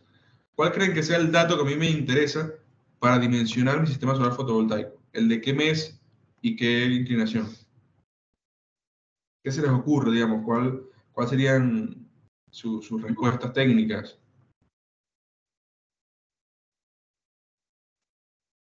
Veo que la mayoría dicen junio con inclinación óptima, julio. Bueno, es correcto, está perfecto. Normalmente nosotros consideramos el mejor valor, perdón, del peor mes. Nosotros ya sabemos que nuestro peor mes es junio, claro, porque tenemos el sol más abajo, es el día más corto del año, tenemos el día más corto del año, entonces, en términos de evaluación de recursos, va a ser el peor, seguramente. ¿Y cuál es el valor que a mí me conviene utilizar? Bueno, donde tengo el valor más alto, con el ángulo de inclinación más adecuado. Por ejemplo, acá me dice que el valor más alto para junio está en 61. Y eso lo logro con un ángulo de inclinación igual a la latitud más 15 grados, es decir, 49 grados, más o menos. Ese sería como mi valor de hora solar pico. Ahora, no siempre es tan así. Depende mucho del proyecto. Si yo ya tengo un techo con cierta orientación y cierta inclinación, por ejemplo, el techo tiene 15 grados, un techo de tejas o de chapa inclinado, donde podéis utilizar la instalación, la inclinación del techo. Bueno, quizás a mí me conviene colocarlo con esos 20 grados del techo, que me va a dar una hora sobre el pico de 3, y poner un 20% más de paneles, por ejemplo, para llegar a generar ese recurso, ese rendimiento, esa generación solar fotovoltaica, pero no tener que hacer una sobreestructura y bueno, modificar mucho el proyecto, tener menos riesgo en caso de vientos, etc. Son decisiones de proyecto, no significa que esté bien o que esté mal. Lo importante es tomar esas decisiones de manera consciente. Por ejemplo, muchos dicen, no, tomo el promedio anual. Y no es tan así, porque si calculas tu instalación considerando la hora solar pico promedio anual, por ejemplo, vámonos a 19 grados, me da 4.96. Si calculo la cantidad de paneles con 4.96, esto probablemente va a hacer que en los meses donde tengo menos de 4.96, que serían abril, mayo, junio, julio, agosto, el sistema va a estar por debajo de la generación esperada, se va a quedar corto. ¿Es una mala práctica? No, yo capaz podría decir, si lo hago conscientemente, ok, diseño con mi promedio anual, entonces mi sistema va a ser más chico, en los meses en los cuales la hora solar pico es mayor, probablemente cubra mejor mi consumo, y esos 3, 4, 5 meses que no voy a cubrir, me acompaño de un grupo de electrógeno, o reduzco mi consumo, o deslastro cargas. El proyecto se puede evaluar de muchas formas, no de una sola, no hay una respuesta absoluta. Si quieren evaluar el recurso en términos mucho más precisos, pueden utilizar otro software como el Helioscope, PVSys, Global Solar Atlas, si quieren simularlo con una orientación e inclinación adecuada, digamos, reales, o también pueden usar las tablas de transposición de la NASA. Yo me voy a anotar, enviarles las tablas de transposición, unas guías que tengo, les voy a enviar contenido para que puedan hacer el dimensionamiento de manera más adecuada. Pero bueno, en nuestro caso, en nuestro análisis, para nuestro ejercicio, vamos a utilizar 3.61, este valor de hora solar pico. Nosotros lo que normalmente hacemos, y les quiero mostrar algo, porque esto es importante, la respuesta natural, se me fue, la respuesta natural de ustedes es junio, el peor mes. Es cierto para Buenos Aires, pero esto varía mucho dependiendo del lugar donde estoy. No solamente si estoy por encima o por debajo del Ecuador, será junio o será enero. Si yo me voy, por ejemplo, vámonos a Bolivia. Bolivia porque es lo primero que me encontré. A ver.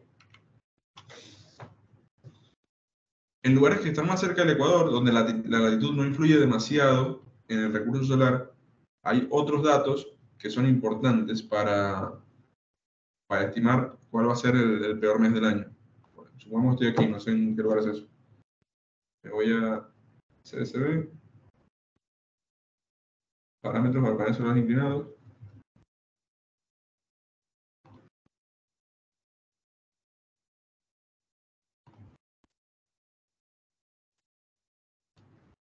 Me voy a acá.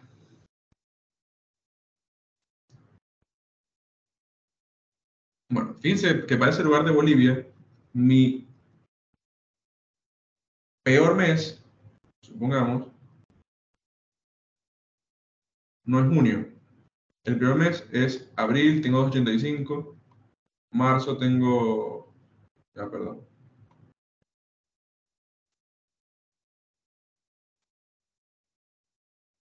No, justo sigue siendo junio.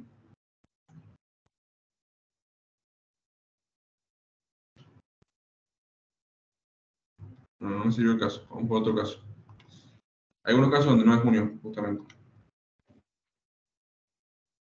No, julio.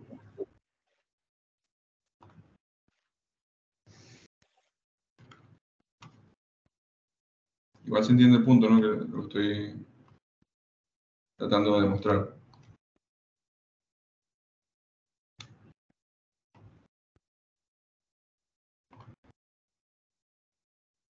En julio la otra vez he hecho análisis de otro valor. Hay otra cosa que no les comenté, pero que es importante. Y es que muchas veces cuando hago el análisis del consumo de energía, tengo que considerar también el autoconsumo del sistema propio. Es más importante cuando el sistema es muy chiquitito, cuando estoy alimentando, por ejemplo, la iluminación del patio de la casa. Tengo que considerar también el autoconsumo del inverter y de las baterías para mantenerlo encendido, que depende de los equipos, puede ser más o menos de 50 watts, 60 watts, 40 watts. Es importante porque está las 24 horas encendida. En sistemas más grandes, normalmente lo que se hace es que se considera dentro del performance rating. Se lo considera como dentro del sobredimensionamiento. No necesariamente tienes que meterlo dentro de tu cálculo. Pueden hacerlo como buena práctica.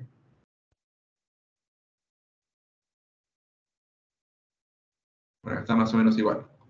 Pero bueno, no importa. Hay casos donde el peor mes no es junio, es septiembre, octubre, más que todo por temas de lluvias o periodos secos o húmedos, etc. Tienen que analizar muy correctamente esto. En algunos casos el peor mes es febrero-marzo, por ejemplo. Bueno, utilizamos para nuestro análisis 3.61. Después lo que se suele hacer para evaluar de manera más precisa este recurso es analizar también cuándo consumo la energía de ese, o cuánta energía consumo esos meses contra la energía que tengo disponible. Por ejemplo, yo lo que suelo hacer es tener esta tablita, obviamente tengo un Excel bastante automatizado, donde tengo meses y radiación seleccionada para mi análisis, en este caso 49 grados, por ejemplo, y radiación solar diaria de cada mes para ese ángulo, 361 va a ser nuestro peor mes, días por mes, y radiación mensual es la multiplicación de la radiación diaria por los días del mes, energía consumida por día. Acá estamos suponiendo, esto es importante, que nuestro cliente o nuestro proyecto consume lo mismo diario todos los meses. Esto no es una realidad, va a variar, pero para fines de cálculo de nuestro ejercicio vamos a analizarlo de esa forma. Lo ideal es que entendamos más o menos cuál es el consumo cada mes. Después tengo la energía consumida por mes, que es la multiplicación de ese consumo por la cantidad de días, y la relación consumo y radiación. Es un valor adimensional donde a mí me interesa, en realidad no es adimensional, la unidad que me da es metros cuadrados, que serían los metros cuadrados de superficie que necesito si no considero pérdida. Para lo que me va a servir es para entender cuál es mi peor mes realmente, el mes en el cual necesito más superficie o más metros cuadrados para cubrir esa demanda de energía. Porque acá sí estoy relacionando no solamente la hora solar pico disponible, sino también el consumo. Si, por ejemplo, en los meses de verano, en los meses de verano mi consumo es más alto, es de 16 kWh por día, y los de junio son 8, probablemente en el verano me va a dar que necesito 3,2 metros cuadrados. Me va a dar más que en invierno. Entonces, en realidad, el valor de vaso pico que tengo que tomar, mi peor valor, mi peor mes va a ser enero, porque tengo más consumo. Imagínense esto en una casa de fin de semana, en la costa, donde se utiliza por ahí en los meses de verano. Los meses de junio no me importan tanto, porque no tengo tanto consumo. Esto es importante entenderlo y analizarlo. Veo que hay un par de consultas. ¿Por qué anual sale menos 999? Eso es un error de la hoja de cálculo, no, por nada específico.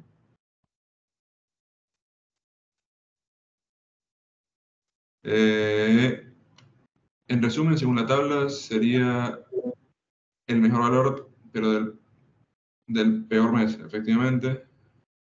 Otra pregunta, ¿hay relación a tener en cuenta al dimensionar entre la cantidad de celdas y o potencia de panel frente a la potencia o tipo de inversor, dando por hecho que el voltaje en el MPT está siempre contemplado correctamente?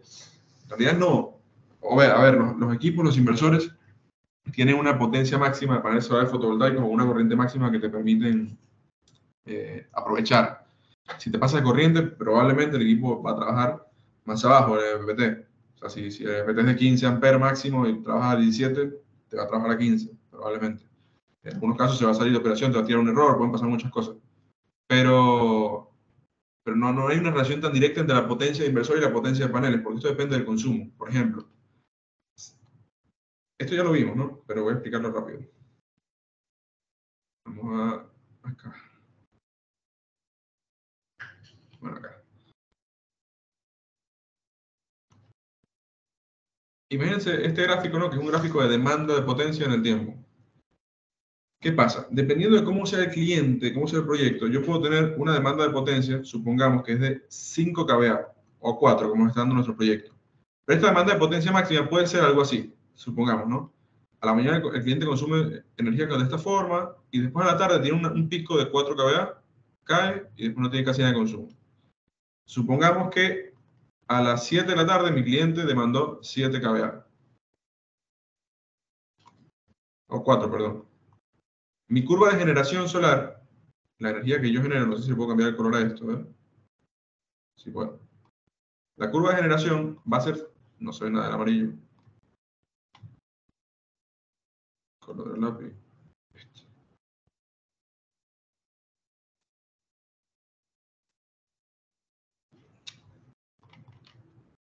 Perdón, chicos, esto está en vivo y hay problemas técnicos. Bueno, la curva de generación es siempre algo así.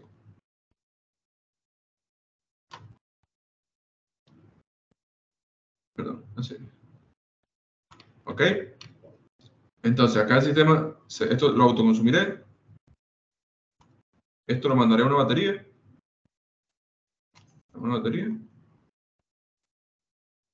Y lo utilizaré cuando lo necesite, por ejemplo, acá en estos momentos.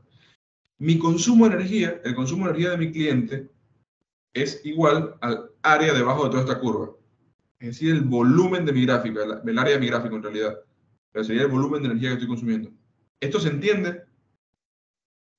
Ahí me pueden ir respondiendo, que no les veo la cara, pero me imagino que sí. ¿Ok? Si no lo entiende, explíquenme. Me puede preguntar y le explico. Ok.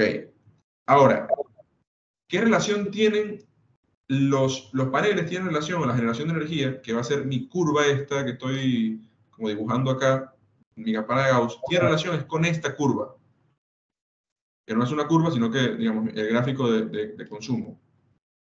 Obviamente, la generación solar tiene que ser mayor al consumo de energía. Si mi consumo de energía es menor, no llego a cubrirlo. Es mayor, perdón, no llego a cubrirlo. La demanda de potencia tiene que ver con el inversor. Mi inversor tiene que ser mayor a esa potencia. Tiene que ser de 4 kVA o para arriba. Sin embargo, ¿dónde está la relación? Por ejemplo, supongamos que en este caso, mi cliente usa un inversor, 5 kilowatts de inversor, y utiliza, por decir algo, 5 kilowatts de paneles. ¿Ok? ¿Qué es lo que termina pasando? Si mi consumo no es así, sino que yo consumo los mismos 4 kVA, pero de manera más continua. Por ejemplo, vamos a ver si puedo cambiar el color de esto de vuelta. Por ejemplo, mi consumo es algo como esto. Tengo 4 kVA, pero parejos. De esta forma, a lo largo de todo el día. ¿Qué tipo de consumos pueden ser de esto? Por ejemplo, una planta que consume energía de manera continua, una cámara frigorífica que por ahí está mucho tiempo encendida, alguna, no sé, equipo de telecomunicación, etcétera, no importa. La demanda de potencia es la misma, entonces el inversor va a ser igual de 5 kVA. Pero mi consumo de energía es mucho mayor, mi área bajo la curva es más grande. Entonces mi curva de generación, mi campana de Gauss, va a tener que ser más grande. Porque voy a tener que generar con mi campana de Gauss un área de energía igual o mayor a toda el área de esos 4 kVA continuos durante 24 horas. Entonces, en realidad, la generación de energía con energía solar fotovoltaica está relacionada con el consumo y la potencia del inversor está relacionada con la demanda de potencia. ¿Qué me puede pasar? Porque esto sí es cierto, que capaz mi inversor me quede chico en su rango, en su MPT, digamos, porque tiene un regulador de carga incorporado, con la potencia de paneles. Necesito muchos paneles que no pueden manejar ese inversor. Ahí probablemente voy a tener que irme por un inversor más grande o voy a tener que quizá, pongo un inversor, es un ejemplo, ¿no? Al cual conecto 20 paneles, no importa, es un ejemplo. Y pongo aparte, acá voy a alternar consumos. Y aparte, bueno, ahí tengo la batería. Y aparte voy a poner un regulador de carga al cual voy a conectar otros 20 paneles y van directo al banco de baterías. No necesito sacarle más corriente alterna. Necesito sacar más energía. Entonces el inversor queda igual y pongo un regulador de carga aparte que obviamente se comunique con el inverter para saber cuándo están cargando las baterías y demás. Probablemente tenga que ser la misma carga, pero está relacionado de otra forma. Entonces este tipo de proyectos, donde es muy dispar la generación de energía y el consumo de potencia, el consumo de potencia y el consumo de energía, me conviene ir por un esquema con equipos separados, regulador e inversor, de manera independiente. Se puede dar un caso completamente distinto. Necesito mucha potencia en un momento del día. Entonces necesito 3 paneles y a esos 3 paneles saco 30 kilowatts en algún momento. Puede pasar también. No están tan relacionados. Y por eso es que es muy iterativo el proceso. Y acá John Davis dice que pero las baterías también tienen que estar preparadas para descargar dicha energía. Obviamente, por supuesto. Es un ejemplo, digamos, todo está relacionado. El sistema de generación está más relacionado con el consumo de energía y con las baterías. La demanda de potencia está más relacionada con el inversor. ¿Se podría en este caso montar inversores en paralelo? Por supuesto. Tenés que ver si te conviene montar 2 inversores o montar un inversor y un regulador aparte. Probablemente sea un poco más económico. Es un tema de vuelta de proyecto y se analizará en cada caso. Y para la carga de baterías, más paneles. Bueno, sí, exacto. Ok. De vuelta, esto lo vimos en el curso anterior, la semana pasada. También se puede, cuando yo tengo una orientación e inclinación no adecuadas, o no ideales, puedo utilizar estos modelos de transposición que vienen en una tabla que están analizadas para todas las provincias de Buenos Aires, las latitudes en las cuales no se pueden encontrar proyectos, y puedo afectar con un digamos, valor adimensional la generación de energía, es decir, mi hora solar pico, para arriba o para abajo, en función del ángulo de inclinación y la orientación que va a tener mi proyecto realmente con respecto siempre a la hora solar pico. La hora solar pico, esto es importante, siempre por un tema de convención, se mide en el plano horizontal.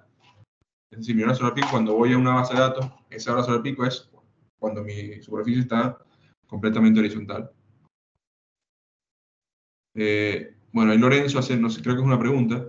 Las baterías de litio tienen también autodescargas como las de plomo ácido, por supuesto. Todas las tecnologías tienen autodescarga, algunas más que otras. De hecho, en general, las baterías de litio, todas las baterías electroquímicas tienen autodescargas importantes. Unas más que otras, depende de muchas cosas. Uno de los factores que afecta muchísimo la autodescarga es la temperatura. Más temperatura, mayor autodescarga, y así sucesivamente. Por eso son muy malas las baterías electroquímicas para almacenar energía en periodos largos de tiempo.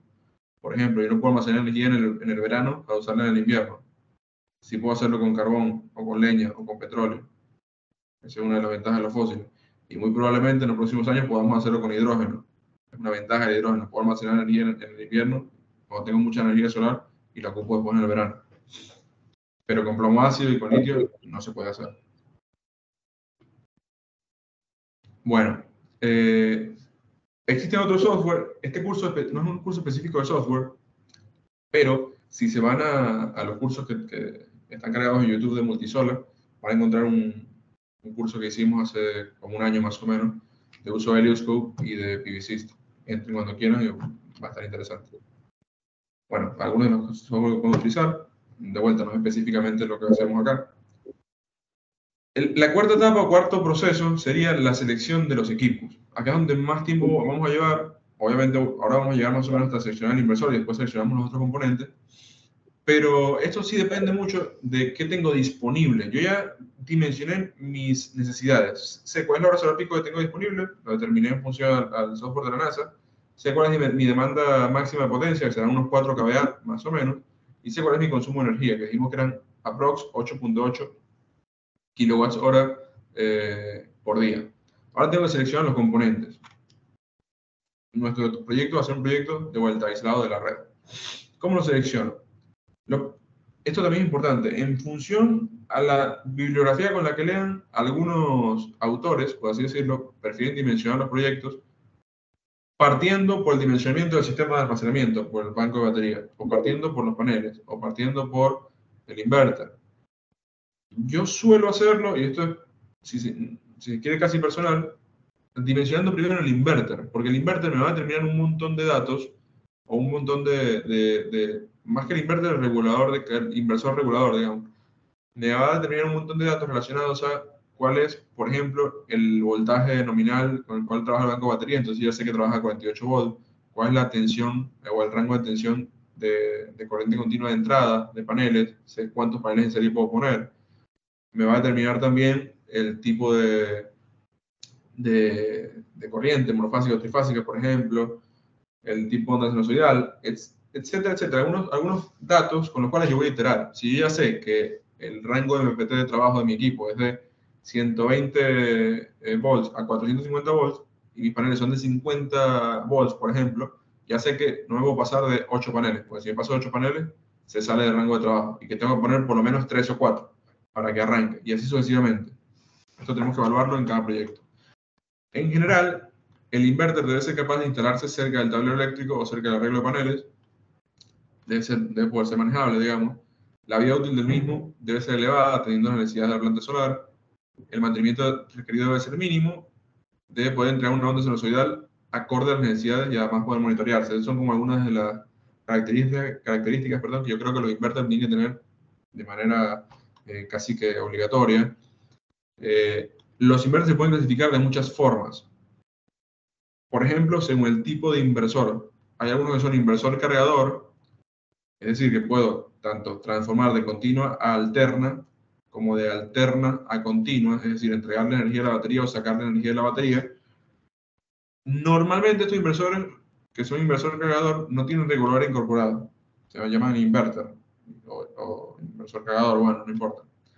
Son más económicos por no tener regulador de carga incorporado. Se pueden dimensionar de manera independiente la potencia del inversor y la generación solar.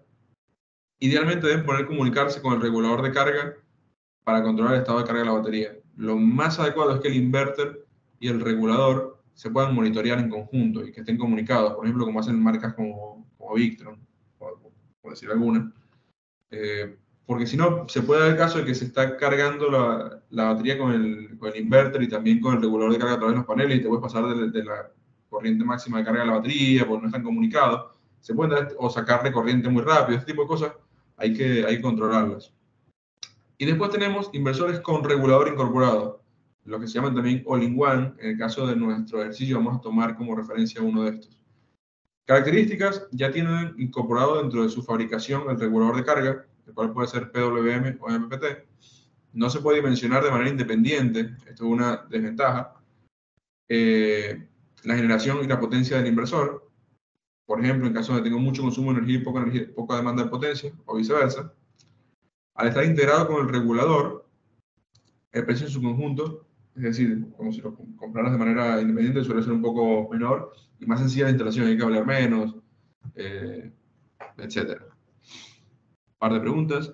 Para la selección de paneles y arreglos a montar en los inversores con reguladores MPT, ¿existe un rango de voltaje de operación recomendado? En los PWM solo se debe tener en cuenta la corriente máxima de entrada, y de esa manera también conocer la carga solar máxima.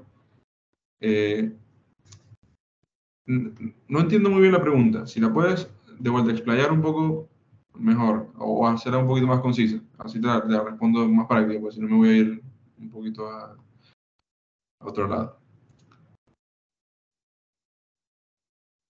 Ok, ¿por qué los PWM no indican rango de voltaje de trabajo? Perfecto. Ahí ya te entendí, ya te voy a responder.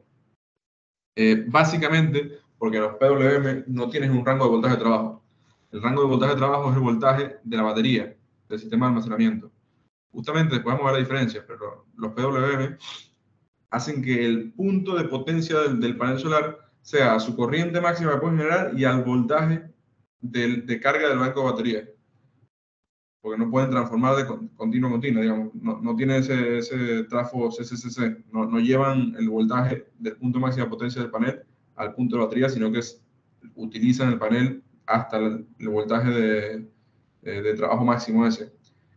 De esta forma son mucho más baratos, pero también son menos eficientes. Por eso se dice que tienes más o menos un 30% de pérdida de corriente, perdón, de potencia, con los reguladores PWM, porque si el panel, por ejemplo, trabaja a 36 volts y el banco de batería está a 25, 26, esos 10, 11, 12 volts adicionales los estás perdiendo. Ese es el motivo por el cual los MPT son más eficientes.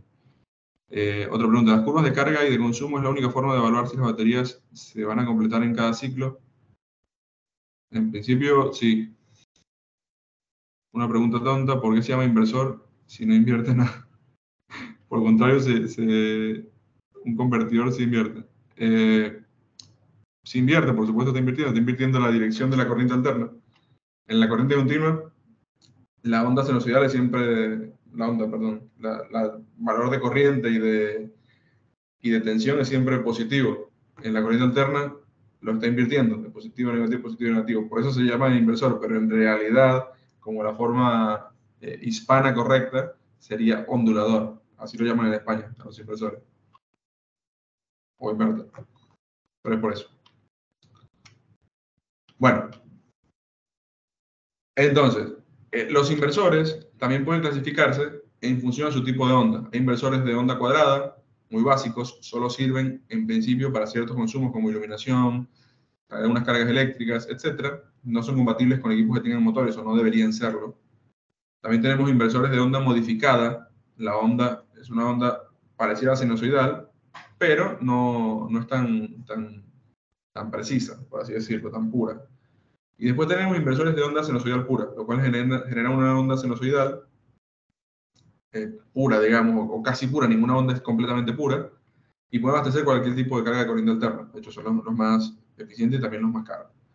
Otras clasificaciones de los inverter pueden ser según su funcionamiento. Inverters o inversores o onduladores, on-grid, off-grid o híbridos. La característica de los híbridos, imagínate el esquema de conexión, ¿no? Presten atención a esto. En los on-grid yo tengo, supongamos que es esto el inverter. ¿Ok? Tengo entrada de paneles, panel, salida, red.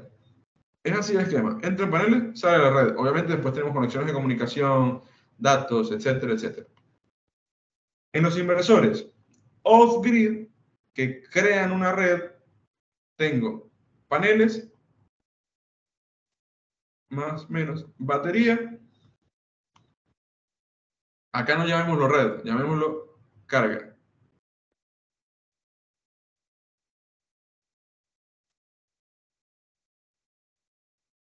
En algunos casos, cada vez más, este inverter también tiene esto sería salida, esto sería entrada, obviamente no descarga los paneles, y esto sería entrada y salida, por el cargo y descarga la batería. Entonces el inversor es un inversor, es también cargador de batería, toma energía de la batería y me crea una red.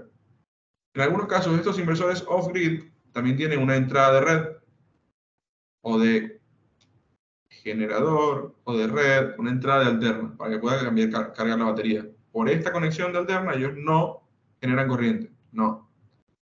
Y después tengo los equipos híbridos. El inversor híbrido es básicamente un off-grid, porque se conecta a baterías y se conecta a la red, donde tengo la salida de carga y aparte una salida de red, ¿sí? Que puede ser esta misma. Algunos tienen una entrada de generador y aparte la conexión a la red. Esa entrada de red, o salida, en realidad es una salida de red. En el caso de un corte de luz, se corta y desaparece. El equipo queda acá aislado, en isla, y me va a entregar solamente energía a la carga. Que esta carga tiene un límite, por ejemplo, 3 kVA. La red no tiene límite. El límite es la potencia nominal del inverter. Pero puedo generar el tope máximo de la potencia nominal. ¿Se entiende esto? Esta es la diferencia entre el on-grid, el off-grid y el híbrido. Muchas veces el híbrido o el sistema híbrido es un on-grid y un off-grid juntos. Es lo mismo.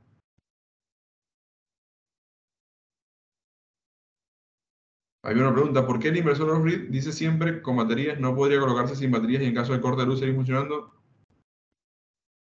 Me voy de vuelta. Curva, potencia, tiempo. Consumo de carga, generación solar. La respuesta es que no, porque si se me corta la luz y acá pasa una nubecita y me obstruyó la radiación solar, la generación va a pasar a ser esto, probablemente. Y voy a tener más consumo que generación y se me va a cortar. Así que en general, no. Hay equipos que lo pueden hacer, pero es como un sistema de emergencia absoluta. No es para tener respaldo para la casa en caso de corte. No debería ser. No suele funcionar bien. ¿Puedo poner un híbrido sin baterías y agregarlas en el futuro? Totalmente, 100%. Muchas veces se hace, es una práctica muy habitual y adecuada. Bueno, los inversores también de esto hablamos en el curso anterior, así que no voy a entrar en detalle, también puedo seleccionarlos en función Así son inversores centrales, se conectan muchas series de paneles, si son inversores de string o microinversores. Los inversores off-grid, les diría que casi todos, no todos, son inversores de string. También existen combinaciones con inversores con open alterna y microinversores. Hay un sinfín, digamos, de combinaciones. Las vamos a ir viendo a lo largo del curso. Recuérdense que tenemos otro módulo la semana que viene, que va a ser más de análisis técnico de proyectos, después otro de ventas, otro de ya no me acuerdo del último. Bueno, así que acá pasamos a selección del inversor. Pero como ya son las 7, o en realidad 6:59, vamos a dejar la clase hasta acá. Yo voy a abrir un minuto para preguntas, los que tengan lo podemos responder. Y en la clase que viene ya seleccionamos equipos: inversor, paneles, regulador de carga, baterías, estructura de soporte, etc.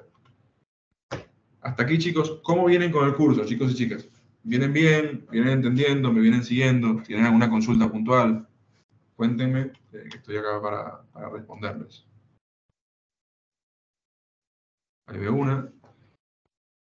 Cuando tengamos un motor, dimensionamos el inversor en base a 7 veces la corriente nominal, contemplando el factor de potencia asociado, y con eso alcanza. Más o menos, en realidad no deberías hacer eso. Deberías, en términos eficientes y óptimos, poner probablemente un arrancador suave o un variador de frecuencia para que la corriente de arranque sea la misma que la nominal, como máximo, y no tienes que sobredimensionar el proyecto tanto. Sin embargo, vamos a ver en la próxima clase que los equipos tienen en general, todos, tienen una capacidad como de entrega de corriente de 2 a 3 veces su nominal, justamente para los picos de arranque o cuando tienes como una especie de combinación, ¿no? De que se te da justamente la sincronía de que encienden varias cargas. Veo una pregunta de Diego: ¿la vida útil de las baterías se ve afectada de gran modo por la temperatura ambiente de frío? ¿Tienen algún comentario al respecto? Sí, muchísimos comentarios para la próxima clase, porque vamos a hablar justamente de eso, sobre cómo afecta la temperatura y muchos otros factores a las baterías, que nos afecta de manera mucho más sensible de lo que la gente normalmente considera dentro de los proyectos. En los PWM, ¿cómo consideramos la carga solar máxima? Lo vamos a ver también en la próxima clase. Y la respuesta es sí, conviene dimensionar con paneles de baja potencia en paralelo. Va por ahí.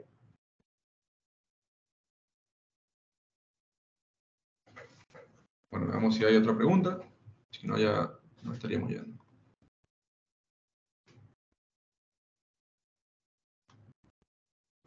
Bueno, ahí hay otra. Para el caso que tengamos inversores híbridos y autoconsumo funcionando de manera conjunta y existe un corte de energía, ¿cuánto de la forma de onda de consumo se podría perder antes de que exista el corte del sistema? Es que no deberías perder la forma de la onda. El inversor va a hacer una transferencia, obviamente. Esta transferencia depende del equipo, puede ser muy corta, de, por ejemplo, 10 microsegundos o 15 microsegundos, o menos, milisegundos, perdón, no microsegundos. Pero no deberías perder la onda. O sea, la forma de onda es sinusoidal pura, si el equipo es sinusoidal pura. Ahora, si la red eléctrica tiene una onda que está medio distorsionada, lo más probable es que el equipo más bien te enderece la onda cuando va a pasar los read, porque te va a crear una onda un poco más pura. No se va a acoplar o no va a copiar la forma de la red. Ok, esta última pregunta. Héctor, ¿algún sistema que hayas hecho todos en 12 volts, considerando que hay prácticamente todos en 12 volts? Por hacer, nosotros tenemos heladera, freezer, la ropa. Se puede hacer el sistema en 12 volts, en ese caso no necesitas inverter. Muchas veces no tiene tanto sentido en sistemas grandes. Imagino que estás hablando de un motorhome o algo por el estilo, ahí podría ser. Pero el tema allí es que cuando ya empiezas a cubrir mucho consumo, te vas bastante para arriba con la demanda de corriente, vas a tener que usar secciones de cables muy grandes, digamos. No suele tener tanto sentido. Por ahí si vas a alimentar un equipo, sí, 2 equipos, pero no una casa en 12 volts no tiene sentido. Bueno, chicos, chicas, llegamos hasta acá, terminamos la clase, nos vemos mañana a la misma hora. Vengan preparados porque va a estar interesante. Después les enviaremos todo el contenido. Chao, chao.